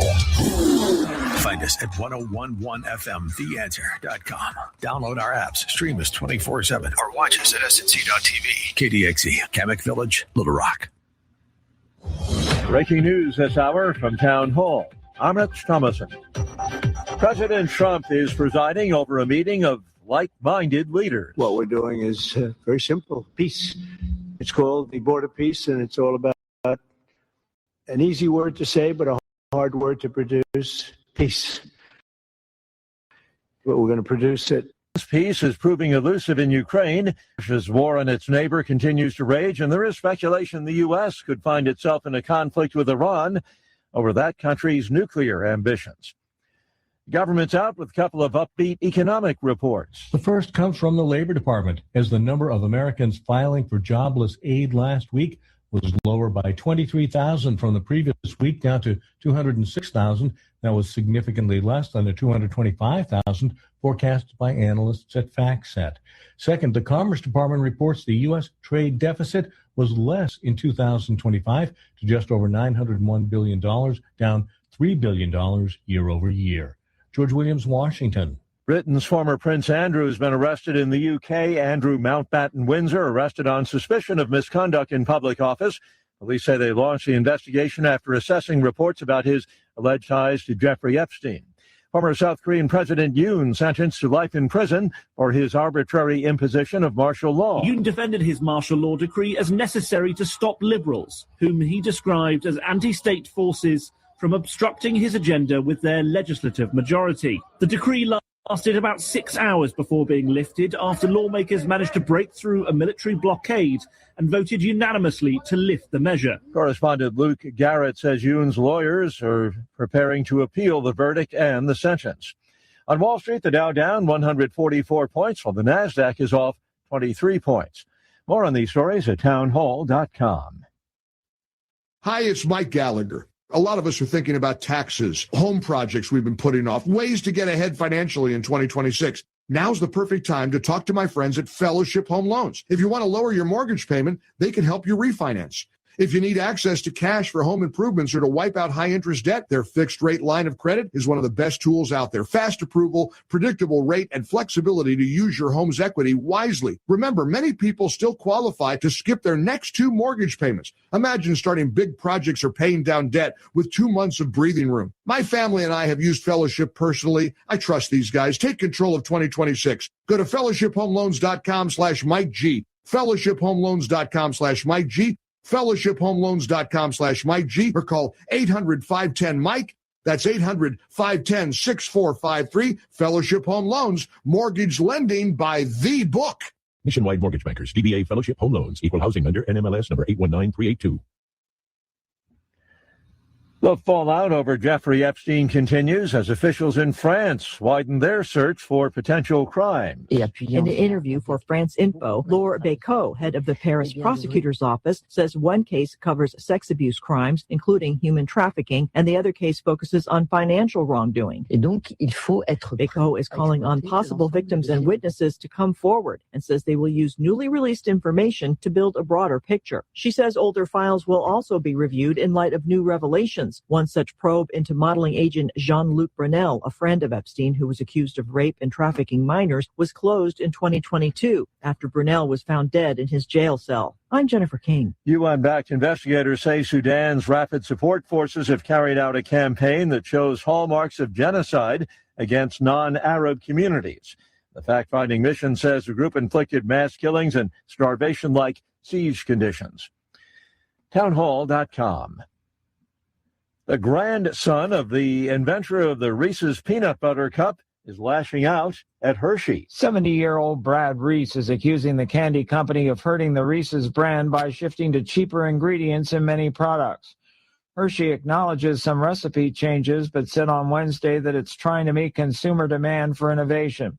Reese, the grandson of H.B. Reese, who invented Reese's Peanut Butter Cups in 1928, said Hershey replaced milk chocolate with compound coatings and peanut butter with peanut cream in multiple Reese's products.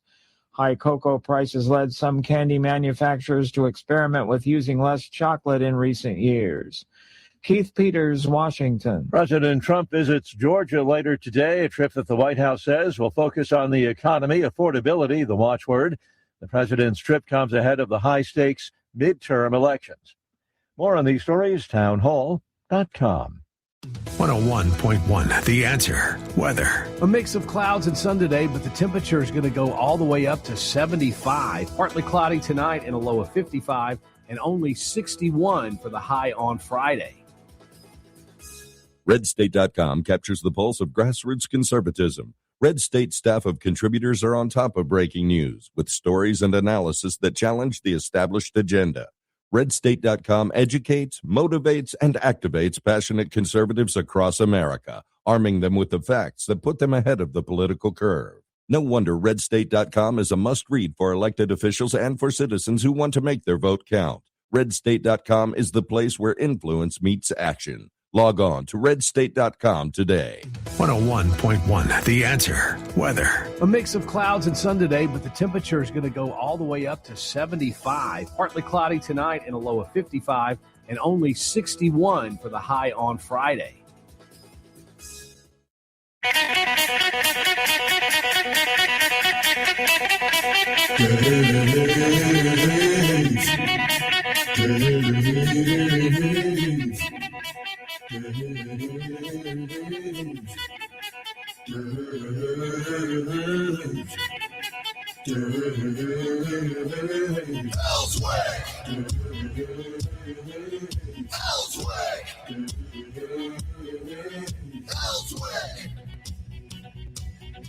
All right, let's get ready for the last hour. Deanna McCormick is going to be here in just a moment. She, too, evidently hadn't been notified that we had moved our offices. I thought she had. That's on me. I'll take the responsibility. But she'll be here another 5 or 6 minutes, and we're going to talk to her. I had been seeing on my social media a lot of information about the musical Michael Jackson. It's called MJ. And I'm looking at it and I'm going, are they bringing this to Little Rock? Is that going to happen? Well, I didn't immediately send out a text to Deanna. I kept watching the clips that they were putting, and finally it said, "Get your tickets now."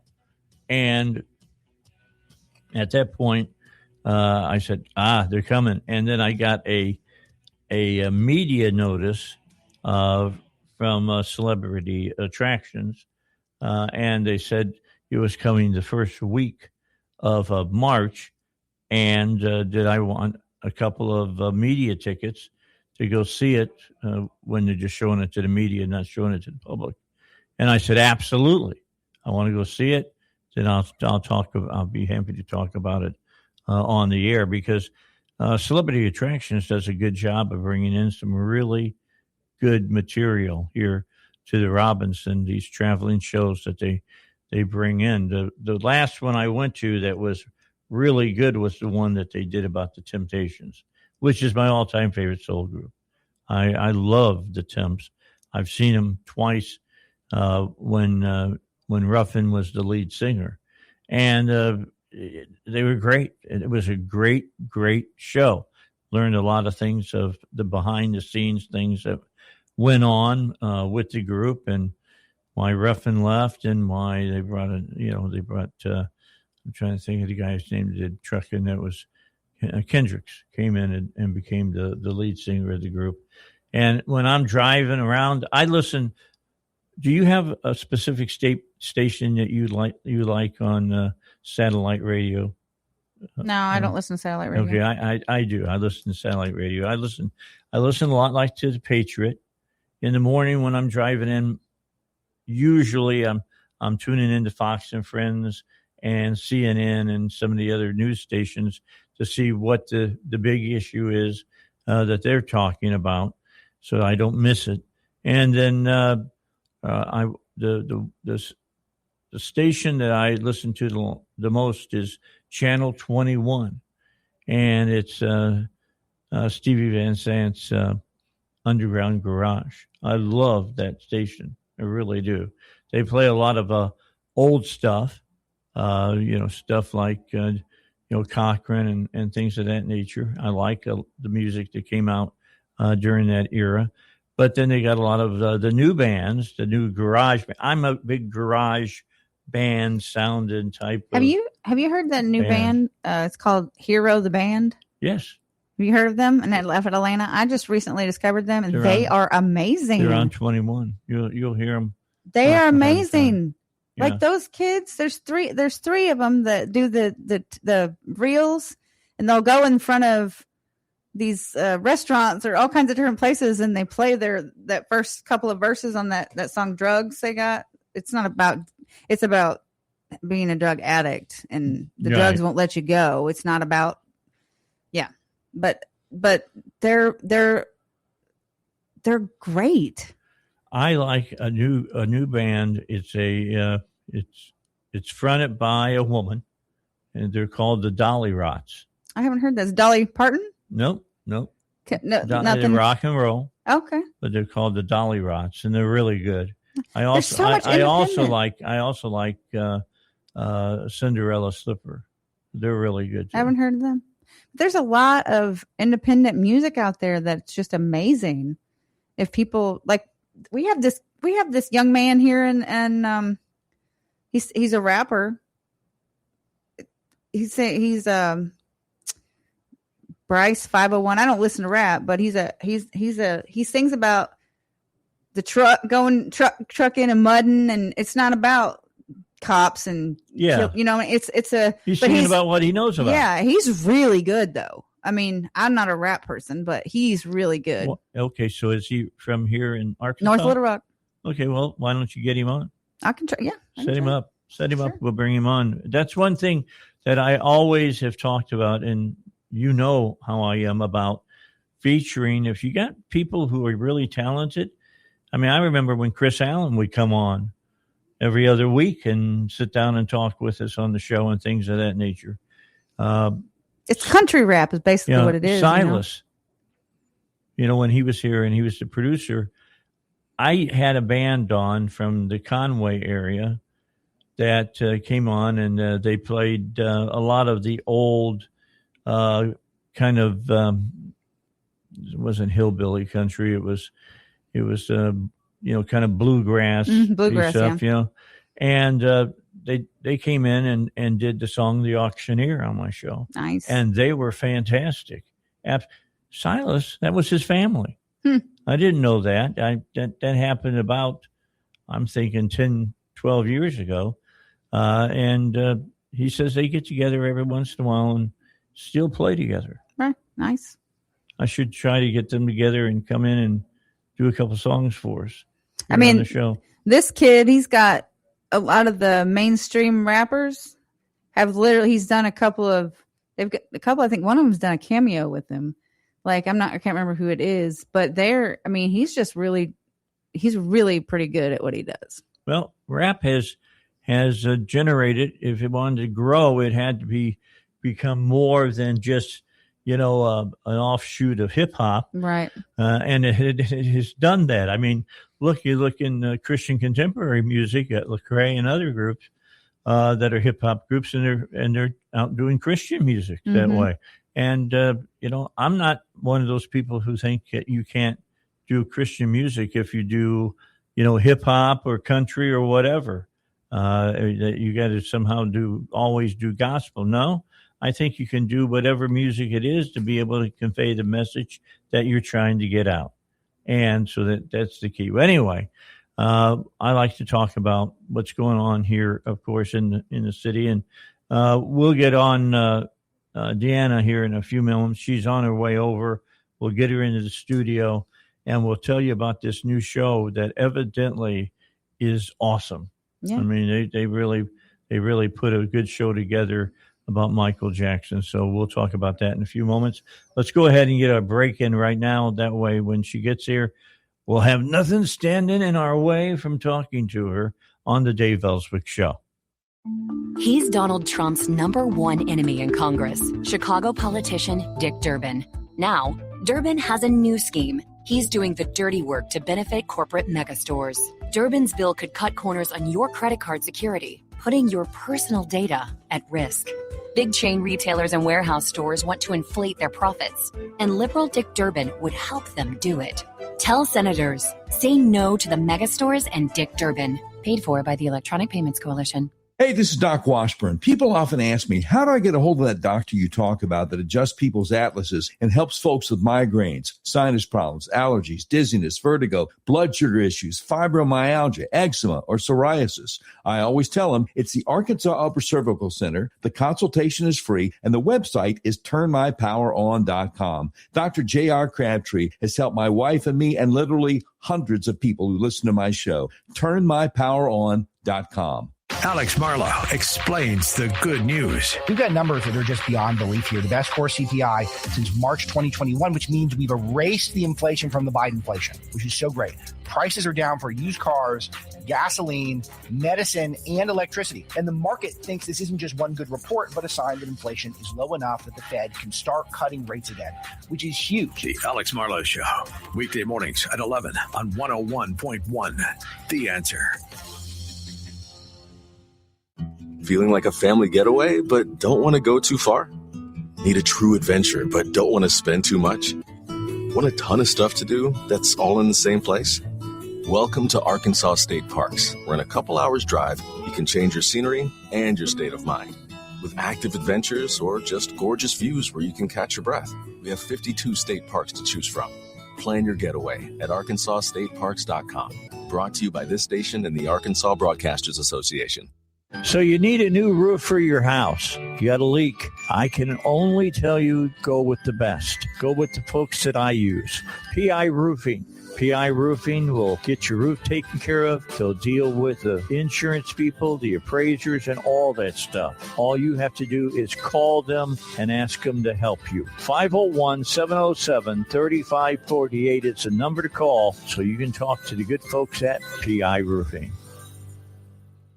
This radio station is always on, but sometimes you need more content that you can take with you anywhere. That's why we invented the SalemPodcastNetwork.com. You'll find all the great hosts on this radio station, plus a few more, like Charlie Kirk, Dinesh D'Souza, Trish Regan, Jenna Ellis, and Dennis and Julie. There's literally no end to what we can teach you. It's like radio on demand, and just like radio, it's always on.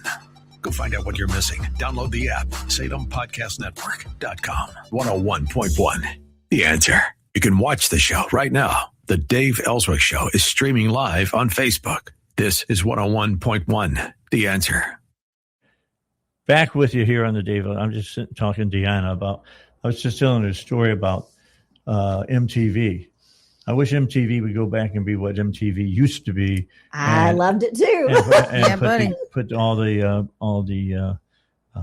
music videos back on. And I was explaining to Val when I went over and visited them back in 81 when they were just first getting started. And I was talking to Martha Quinn and having lunch with her. And then the producer says, "Come up, I want to show you something." He brings me in. And at that time, MTV was all white. There were no black. There were no minority shows at all on. It was all hair bands and naked women, basically. Women in jail cells and they're handcuffed to the jail cell and all that. You remember that, right? I do remember. Okay, that you part. remember all of that. And anyway, he says, "I want to show you something. I want you to give me your honest opinion about it." And I said, "Sure." And so they put the cassette in to show me this new artist that they had. He wasn't new, but it was going to be his first real video that he had ever done. And it was Michael Jackson doing Billie Jean. Okay. And I watched that, and he says, what do you think? And I said, "If you don't have that on next hour, there's something wrong with you." Because I'm just telling you, that video was awesome. It was awesome. I remember it. It was crazy. I mean, that's with the hat and the whole 9 yards that he had, and the glove, and and all of that. And the rest is history with MTV and black groups. Oh, I remember staying up and staying home to watch when Thriller came out. I sat in my den. It was a true appointment TV where I sat at home so I could watch the 14-minute show. Yes. Yeah, me too. I think I was amazing. like 7. I watched that the other day. During Halloween time, they were playing that particular segment, and they did the whole build-up where he's walking the girl home from the date and all of that, and they're sneaking up on us, and all that, and it was great. The choreography to that, that's something you can't see on the radio, And you can't unsee it. Right. That was great. It was great. But anyway, I enjoyed Michael Jackson, and I've told everybody they played my senior prom. Michael Jackson did, the Jackson 5 did, and I've always been a fan of theirs. I've always thought that they were great. I wish the family would have stayed together instead of just bringing their sister in and putting all the money around her. Yeah. Although she's great too. I mean, she's great. I don't know if she's ever going to go back out on tour or not, because she evidently has some health problems. I did not know that. Is what I've heard. So anyway, we'll have to just see if that happens. So anyway, I was telling everybody I was watching my social media, and I kept seeing these clips for MJ, and I'm going, oh, they've done a musical about Michael Jackson. It is fantastic. Why has it taken them so long? You know, and I'm sitting there and watching them. And then as I watched it, I said, they're saying, get your tickets. Does that mean it's coming here to Little Rock? It is. And guess what? The other day, I get an email from you saying, you're a member of the media day. Do you want to come see MJ on Medium night? And it is unbelievable. I talked to my wife. I said, we're going to go see this one. It's got to be great. It is fantastic. I could see it in New York. It's one of the best shows I've ever seen. The thing that I'm is the kid that plays Jackson looks exactly like Michael Jackson. Yes, they actually have 3 different Michaels. Oh, do they? For the age? Yes, for the age. It's set during the creation of the 1992 Dangerous Tour. Okay. When they're doing the rehearsals for it. And at that time, I think it was the largest tour ever to hit the road in the world. But then throughout the course of the show, there are several flashbacks, and you go back to how the Jackson 5 were formed. And do they show them playing in a strip club? No, not that I recall. That's what the daddy did. The daddy, yes, he had some challenges. He's a little bit questionable about being a father, to be honest with you. But he used to take them and they played the strip clubs around They Gary. played everywhere, it seemed like. He worked their tails off. And I think he had quite the work ethic, for sure. Well, he had the work ethic, but the early money went through him. Yeah, that's true. And he's one of those stage parents that you hear that you hope most kids never have. A little bit like Elvis's daddy. Yeah. The same way. Definitely like the Colonel. Mm-hmm. The Colonel. The reason Elvis never played Europe for years was that the Colonel didn't want him to play. He said he's an American commodity. We're not going to take him to Europe. And can you imagine how big of a star he would have been? No. If they would have taken him to Europe. Oh my God. I mean, he never even toured and he was huge. That's true. Just the U.S. Just his talent in his music was enough to do all of that. So anyway, I didn't know that you guys got this show. We got it. It's a big deal. We have it here for 6 performances. We open on Wednesday the 4th and go through the 8th. It is spectacular. It has 8 trucks. That's Les Mis size. I'm saying, is this like the Lion King size? It's not as big as Lion King. Lion King is gigantic, but it's Les Mis size of a set. That many trucks, and I think there are 300 costumes in the show. Wow. And I don't know how many costume changes, but it's astronomical. It takes close to 79 speakers set up that they bring in for all the sound to hit.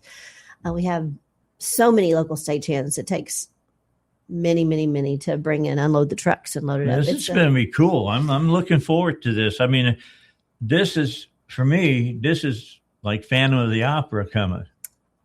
I agree. It is a fantastic show. The dance, the spectacle. When I saw it in New York, it was a totally international audience. I mean, there were people speaking different languages all around me because they know Michael Jackson and they want to celebrate his artistry and what he accomplished. His moniker was the King of Pop. That's true. And you know what? That's the truth. It is. It's the truth. He transcended all of that as far as music went around the world. Did you have a favorite album? I think that, what was it, Dangerous? Is that is it the Dangerous tour they're picking up on? That's what 92, but they're going to pick on everything. Like Off the Wall is going to be my album. Okay. Because I'm a 80s teenager. So I just, look, I can listen to Jackson 5 do Rockin' Robin, all right, and I can listen to Michael Jackson and Paul McCartney doing Black and White, and I can hear all that music and relate to it all. Very much so. That's my age was, I guess we're looking at 17 through my 40s. So that's hitting the cusp for me as far as music and what I'm going to remember from my life. Now, was Michael the Jackson 5 your prom, or was it Michael by himself? No, it was Michael and his brothers. It was Jackson 5. I mean, to be honest, that's like slumming. All right. I mean, you're playing a high school prom, but that's exactly what it was like for the Jackson 5 when they started. It's like we were talking about the dad. He played every place. That's true. You know, we were all fired up because, I mean, Rockin' Robin was one of the big songs at the time. And they were coming to Highland High School. You know, that's pretty cool. That is very cool. I love that. So anyway, that's and I'm afraid I'm a little jealous. True.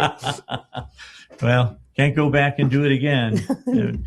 I'm sure Michael would go back and do some things differently again if he had that opportunity.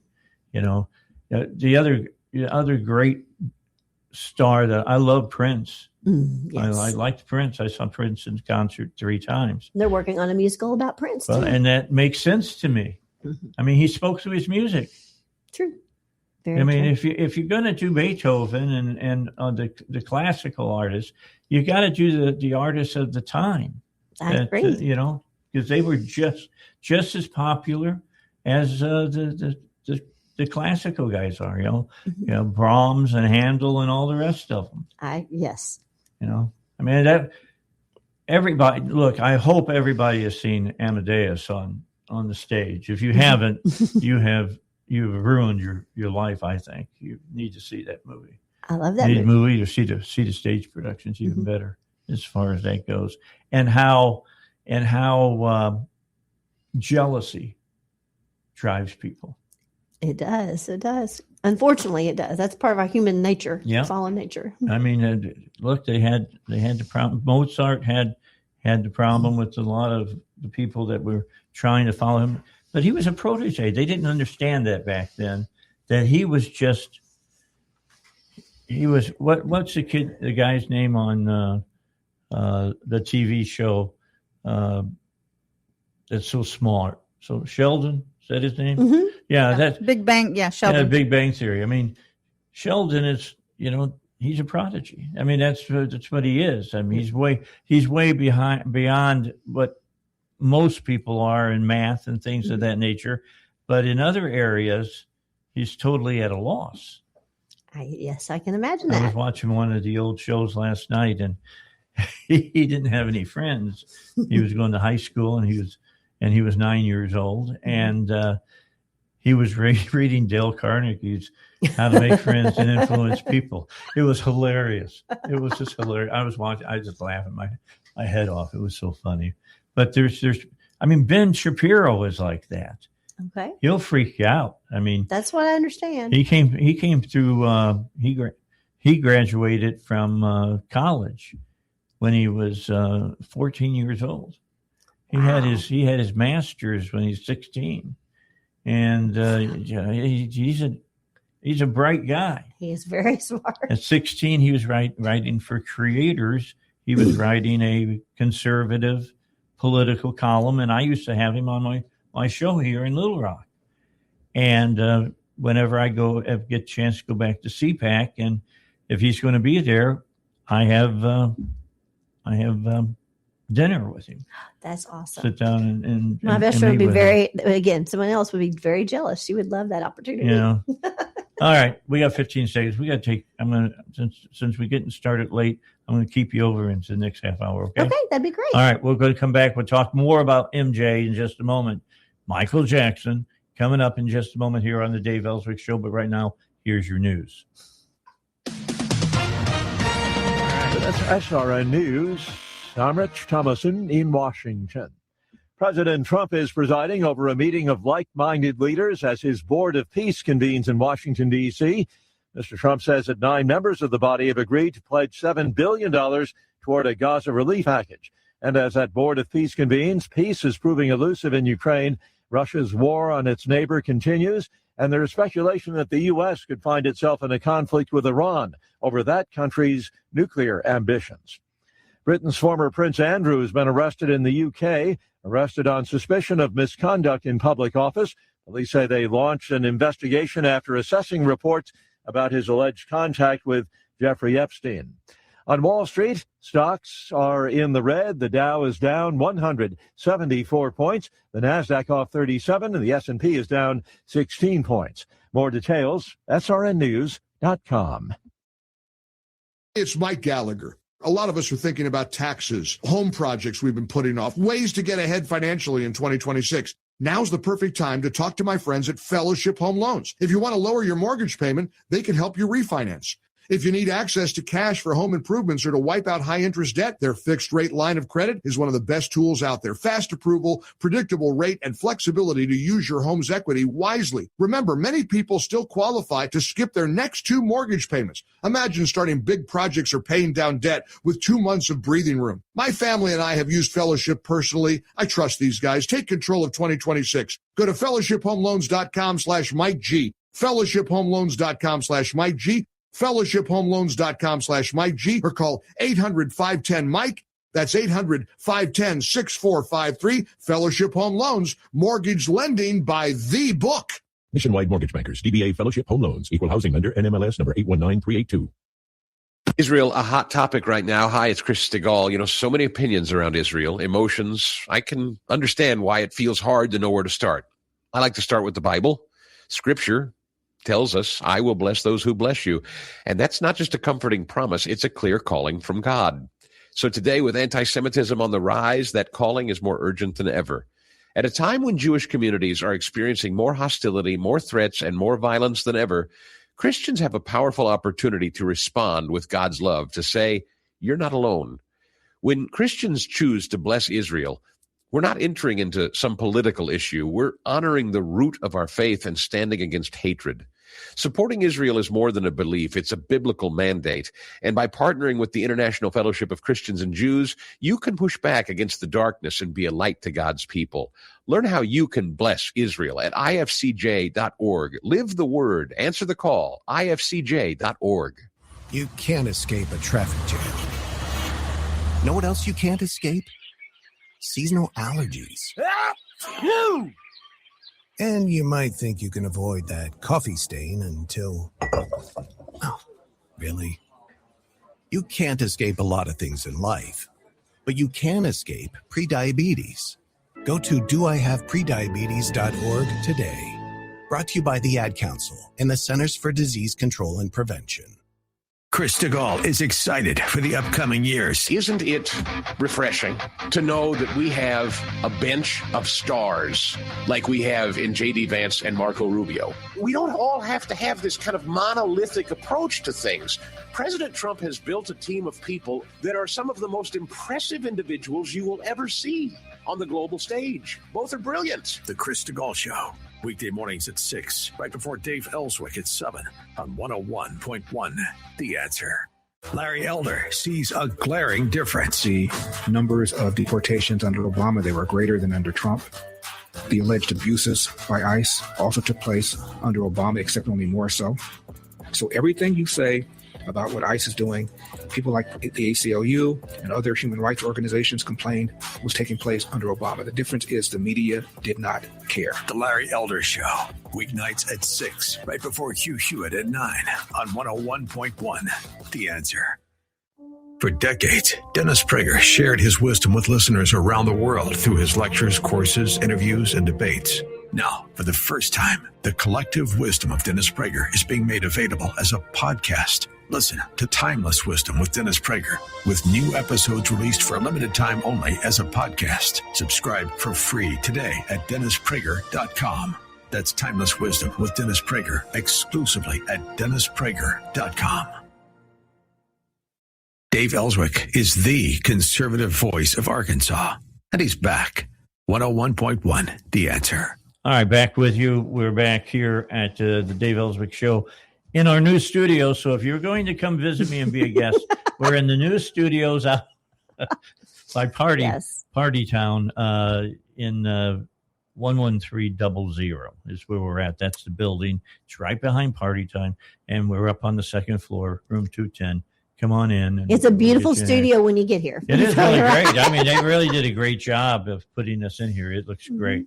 25 minutes until 11 o'clock. Deanna McCormick is here on the Dave Ellswick Show. We're talking about MJ, to bring in Michael Jackson, the big musical, into Little Rock. How difficult was it to get it? I know it just depends on the routing for the tours. Our company, Celebrity Attractions, were owned globally by a company called Ambassador Theater Group, and they just negotiated the routes, and we have them, and we are so very excited to have the show. How about now that they redid the Robinson?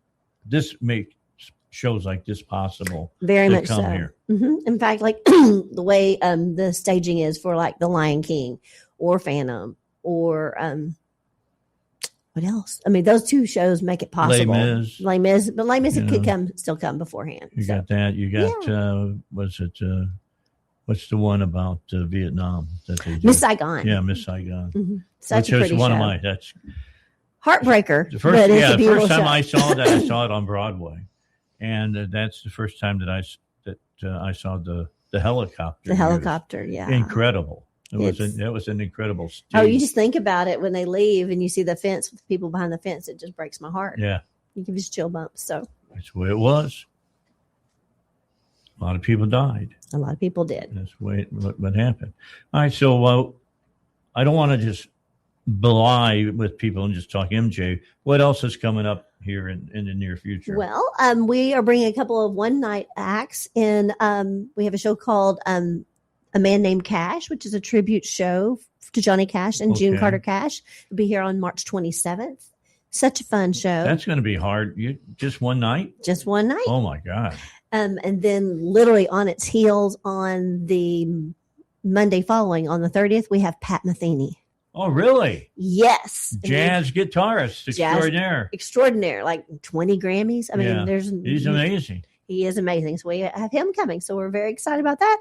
And then we have Wicked, which will be here in April for 16 shows. 16 shows. Look, that's been around for a long time now. 20 years, yes. Doesn't seem possible. I know it is. It's like the Phantom's been around for like almost half a century now. That's true. That's true. That's amazing as well. I love Phantom of the Opera, but I love Wicked. Too. It is a gorgeous show, and it's gigantic, and I love it on stage. I enjoyed the movie, but there's something special about seeing it on stage. My wife saw it on Broadway.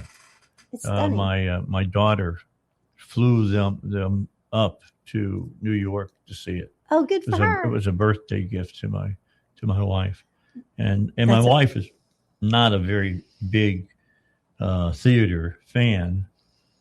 She gets a little freaked out about sitting that close to people. I understand. And you sit close here, but nothing like on Broadway. Oh no, they put you in like a sardine.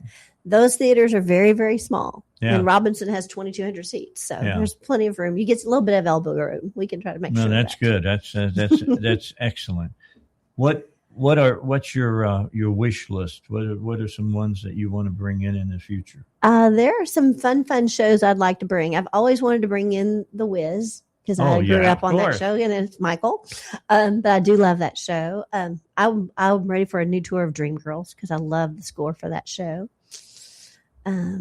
That's about Diana Ross, if you didn't know. But there's so many of them.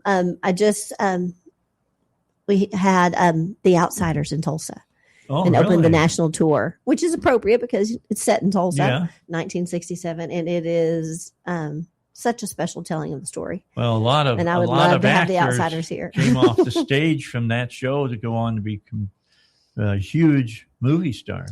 Tom Cruise is one of them. Tom Cruise, Rob Lowe, Emilio Estevez, Patrick Swayze, Ralph Macchio, C. Thomas Howell, Matt Dillon, Cheryl. No, wait. I'm sorry. What's her name? Ladd. Cheryl Ladd. Not Cheryl Ladd. No. She played Cherry Valance. Okay. Give me a second. I'll recall. Leif Garrett. I mean, it had a star-studded show. How do you like those names? That's pretty good, huh? That's old school. And she just picked it up all off the top of her head. That's really good. I'm an 80s teenager. Yeah. So. That's good. Yeah, that was a Francis Ford Coppola movie as well. What movie was that? The Outsiders. The Outsiders. I thought that's what you were going to say. That's one of my favorite movies. You should see the musical. It is amazing. When did you say it's coming? We don't have it in Little Rock yet. We just opened the national tour in Tulsa this year. We need to get it here. It's fun. Yeah, I'd come see that. Me as too. Well. That'd Totally. be a good one to go see. Have you on television? Have you watched the series? I just got done watching it a couple of weeks ago, called The Offer. No. You need to watch it. Okay. You got Prime? We do. Okay, watch it. It's about how they made The Godfather. Oh, how fun. It's incredible. Okay. Ruddy hasn't written a book about it. He was the producer of the movie, and it's all of his recollections of the stuff that they had to go through to get that movie made. It's amazing. He became good friends with Joe Colombo, the mafia boss. Oh, wow. To be able to shoot on the streets of New York, because the mafia controlled the streets of New York at that time. And it's amazing. And he literally had a hit put out on him. And Gallo, who was the bad guy that was doing, they called him Crazy Joe. He was having his birthday party just around the corner from where they were shooting the scene in the restaurant where Michael shoots the police chief and the mafia boss. Okay. And they're sitting there firing weapons there at that Italian restaurant, and they can hear guns going off down the street. And it was the assassination of Joe Gallo. No way. Yeah. You got to see. If you haven't seen it, you got to watch it. The Offer. Okay. You will watch that movie from now on after seeing this show, and you'll watch it in a totally different way. Okay. It's really good. We'll have to try it out. They had an actor that, if you remember in The Godfather, the husband of Talia Shire in the movie, beat her. Uh-huh. And Sonny took care of that. He went and beat him within an inch of his life. Well, they found out that Talia Shire told Ruddy that this guy had actually hit her while they were filming this scene. And the part where he's chasing around the apartment with the belt and stuff. Uh-huh. And he actually struck her several times. And Ruddy got with James Caan. And you remember the movie, he comes roaring up in his car, gets out of the car, and just beats this guy. Well, he was actually hitting him. Really? Yeah, he was actually beating the actor. And because he hit her? Yeah. Okay. Yeah, because he had struck this actress, and it was great. It was Talia Shire, who was, of course, playing was the actress that played this guy's wife and the sister of Michael. But it's a great show. It's a great show. I will tell my husband we'll find to make time to do it. And now that Robert Duvall has passed on, it's really great to watch. I didn't realize he was 95. I didn't either. And man, that guy, he kept on going. He's an Energizer Bunny. I will call him up. I can't say it anymore, but I thought at the time he was the greatest living American actor ever. A lot of people would have said Brando was the greatest, or some of the what was it, the Barrymores or whatever. I think Duvall was one of the greatest actors. He was so natural in front of the camera. He is very comfortable, yes. And he played any kind of part. That's true. He's a lawyer for the mafia in The Godfather. He's a cowboy and in the Dove series. And now, I love Secondhand Lions. Yeah, that's another that's a great movie as well. I mean, he did one movie that was all about doing what's the dance that he was all into. It was the one where the woman usually has the royals in her mouth when they're dancing, like a tango. Yeah, the tango. And he did a movie about the tango, and I mean the dips and all of that kind of stuff. He was a great tango dancer. I have to look that up. Yeah, it was really amazing. I really loved him. Open Range, I think, was one of the best westerns ever made, with him and what's his name? It's Yellowstone, Cosner. Okay. So anyway, if you get a chance, I will check that one go out. check that Open Range out. That's another great We'll movie. see my dad this weekend. That would be a good activity. He would enjoy that. He loves westerns. He'd like Open Range. That's a great show. And the guy that plays his one of his cooks in that movie was Adam Smasher was his name on the air. He's a friend of mine from Little Rock that was on the Buzzard, and I was over on WIBC. And we used to hang out together, and he did all these great songs, parody songs. And he took Night in White Satin, and he made it Night at White Castle. And you got to be into White Castle. I mean, I understand you got to be into White Castle, but it was, if I ever find that song again, I'll play it on the air. That's fun. It's good.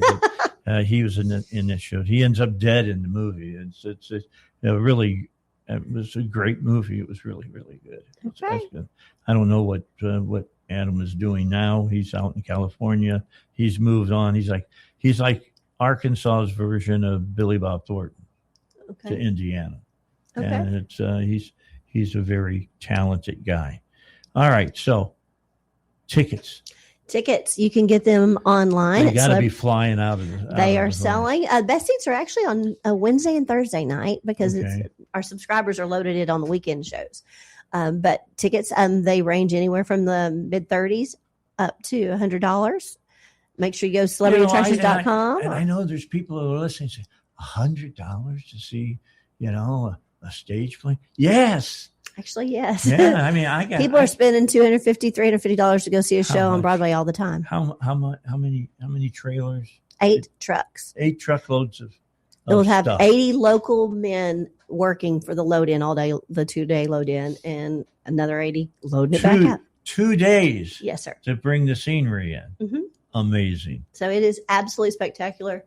Come enjoy it. You come early, you'll come back. It's that good. Do the people get up and start dancing? Sometimes they get carried away at the end, just a little bit. It is truly something worth seeing. It would be on a bucket list of shows to see. Do the females go as crazy in the show as they did when Michael was around? I don't think so. It's still a theater crowd a little bit. It's not like the same type of concerty feel, but you do get into that world a bit. So you get to that's cool. I mean, he was big. He was big. He was the biggest of the big at the time that he was performing. Can you imagine what he would have been with social media? Oh my God, it would have been crazy. What do you think about that? Would you like to have been Michael Jackson's social media man? No. Not at all. Not at all. You'd go crazy. Trying to keep up with it? It'd been nuts. It really would. Try to I would deflect a lot of stuff as well. Yeah, well, he would have had to stay off of it. He could not have done anything of his own on that. I don't think he'd done it. But yeah, it's just the music. Mm-hmm. I mean, how many years? Almost 40 years? He was, he is a landmark legacy performer. And his music still lives on. But no, we have military discount. Okay. If you have any listeners that are military, I think it's $39 or $35. So where do they get a call at? 244-8800. Okay. That's the box office at Robinson Center. Of course, you can go in person from 10 to 2 and avoid all those fees and just buy in person if you can. Yeah, don't try to get your ticket the day before you want to go. You want to get them now, for sure. Get your tickets now because I think this is going to sell out. It's going to be great. It really is. It's going to be it's going to feel like a party every night. Yeah, that's good. That's good. Dave and party go hand in hand. All right, a break, and then we got more coming your way on the Dave Ellswick Show. 101.1 The Answer. Weather. A mix of clouds and sun today, but the temperature is going to go all the way up to 75. Partly cloudy tonight and a low of 55, and only 61 for the high on Friday. Don't miss cutting-edge coverage of daily news from an America First perspective on the Alex Marlow podcast on the Salem Podcast Network. Everything I'm seeing from the public is that public does not like the idea of just pure welfare and charity being done for people who are able to work and are not willing to work. So able-bodied people got to get back to work. Subscribe today on Apple, Spotify, YouTube, Rumble, or at SalemPodcastNetwork.com. Hey, this is Doc Washburn. I'm excited to be back on the air in Little Rock. I'm on 4 to 6 p.m. weekdays right here on 101.1 The Answer. And you never know who will be calling in. I did not smoke cigars with that young woman, Miss Lewinsky. Not yet, Bill. The Doc Washburn Show returns to Little Rock thanks to Northside Power, Night Service Company, and the Lord who opened the door, 4 to 6 p.m. weekdays on 101.1 The Answer. Up in Your Business with Carrie McCoy, a production of flagandbanner.com. Through storytelling, conversational interviews, and Carrie's natural curiosity, this weekly radio show and podcast offers listeners an insider's view into the commonalities of entrepreneurs, athletes, medical professionals, politicians, and other successful people, all sharing their stories of success and the ups and downs of risk-taking. Up in Your Business with Carrie McCoy, Saturdays at 2 and Sundays at 10 on 101.1 The Answer. Hi, this is Gordon Deal. Join me weekdays for This Morning, America's First News. Hear the stories you'll be talking about and searching for all day as we go beyond the headlines and above the chatter with your first look at breaking news, money, Washington politics, technology, entertainment, entrepreneurship, and sports. We explain why stories matter. That's why we are referred to as the most important and relevant radio program. Join us weekdays for This Morning, America's First News. Concerned about market risk? I'm Ference Toth, host of the Your Personal Bank Show. The S&P 500 valuations are higher than at any time ever recorded in stock market history. This includes 1929 and 1999. Annuities and Your Personal Bank offer unlimited upside with no downside risk. Tune in to the Your Personal Bank Show Saturdays at 1 p.m. or contact Ference at yourpersonalbank.com. The Your Personal Bank Show Saturdays at 1 p.m. on 101.1 The Answer. 101.1 The Answer. Weather. A mix of clouds and sun today, but the temperature is going to go all the way up to 75. Partly cloudy tonight and a low of 55, and only 61 for the high on Friday. Now back to the Dave Ellswick Show. 101.1 The Answer. All right, back with you. I've kept Deanna here because it's important that you know how to get the tickets to this show. You want to. There's shows that come that it's like, yeah, that's going to be a really good show. All right, but then there's shows that come and you go, this is a must see. It is a must see. It's fantastic. It is unparalleled. There goes the sound. Yeah, it is utterly electric. If you would say that it is, you can feel the energy in the room and you enjoy being a part of it for sure. But tickets, they're on sale right now. You can go to Ticketmaster.com. You can go to CelebrityAttractions.com. Call Robinson's in their box office, the 501-244-8800, or just go in person and pick up your tickets. But we do have special offers for military and first responders. That's important to us. So they allow that for us. We have a student rush discount for students and teachers. Wow. And other than that, come and see the show. It's great. This is all taped music, or do they have a band? They have a band, and we have live musicians, and we have some additional orchestra members from Little Rock. Coming good as well. Good. This is a full blown production. It is literally 8 semis. It is an incredible show. I'm going to be there. I'll be there on Wednesday night. You'll have a good time to check it out. I'll tell you on Thursday about how if you didn't buy a ticket, because now you can't get tickets because it's going to be sold out. But no, I'm just telling you, get your tickets to see this. It's worth seeing. It is. There's some shows that you'd be okay. You could see a movie. Yeah. But go see this because you get a little sneak peek into the creation and the creative mind of what Michael Jackson accomplished. It's look, you look at Michael Jackson. He brought so much new stuff to music.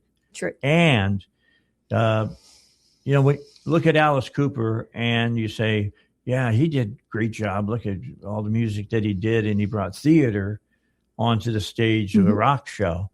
Well, Michael Jackson bought dance big time.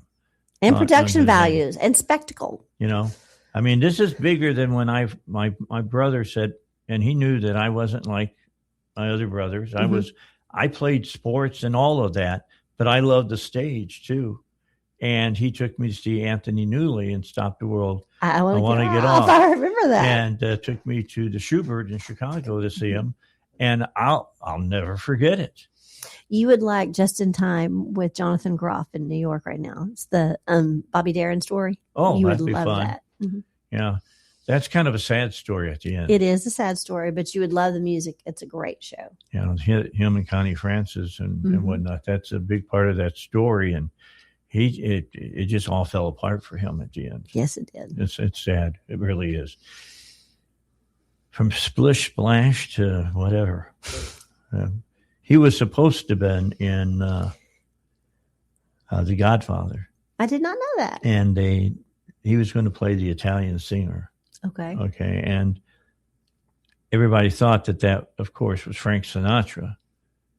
As the movie was being, and Frank Sinatra thought it was about him, and he didn't want him to do the movie because the guy that was, what was it? Tony was the name of the artist in the movie, was a scumbag. I mean, he really was, and Sinatra didn't want it, and he didn't want the people to know that the Godfather there in New York was instrumental in getting him into From Here to Eternity. Okay. Because he went and saw his Godfather about a producer that kept getting in the way.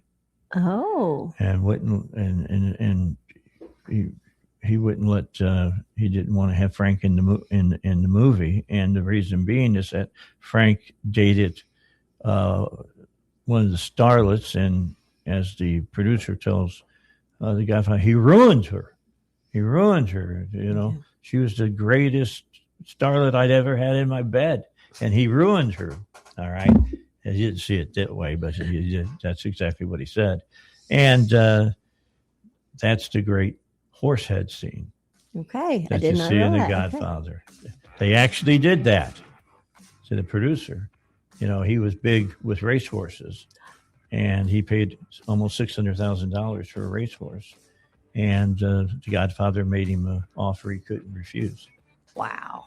See, I learn stuff all the time from you. You'll love the movie. Watch The Offer. I'm going to watch The Offer. Great. It's a wonderful show. All right, I'll be back. We're going to do tomorrow is the last day for this week.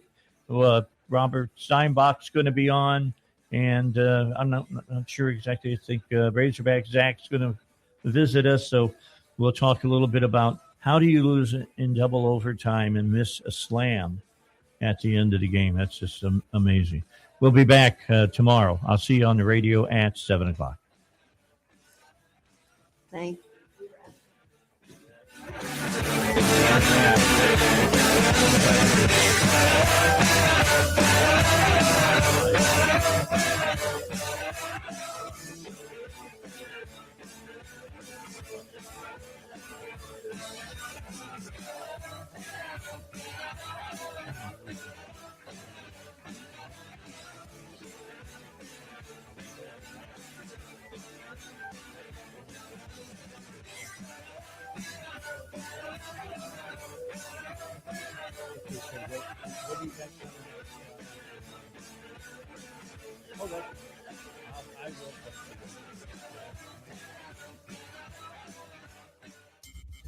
This is the Dave Ellswick Show.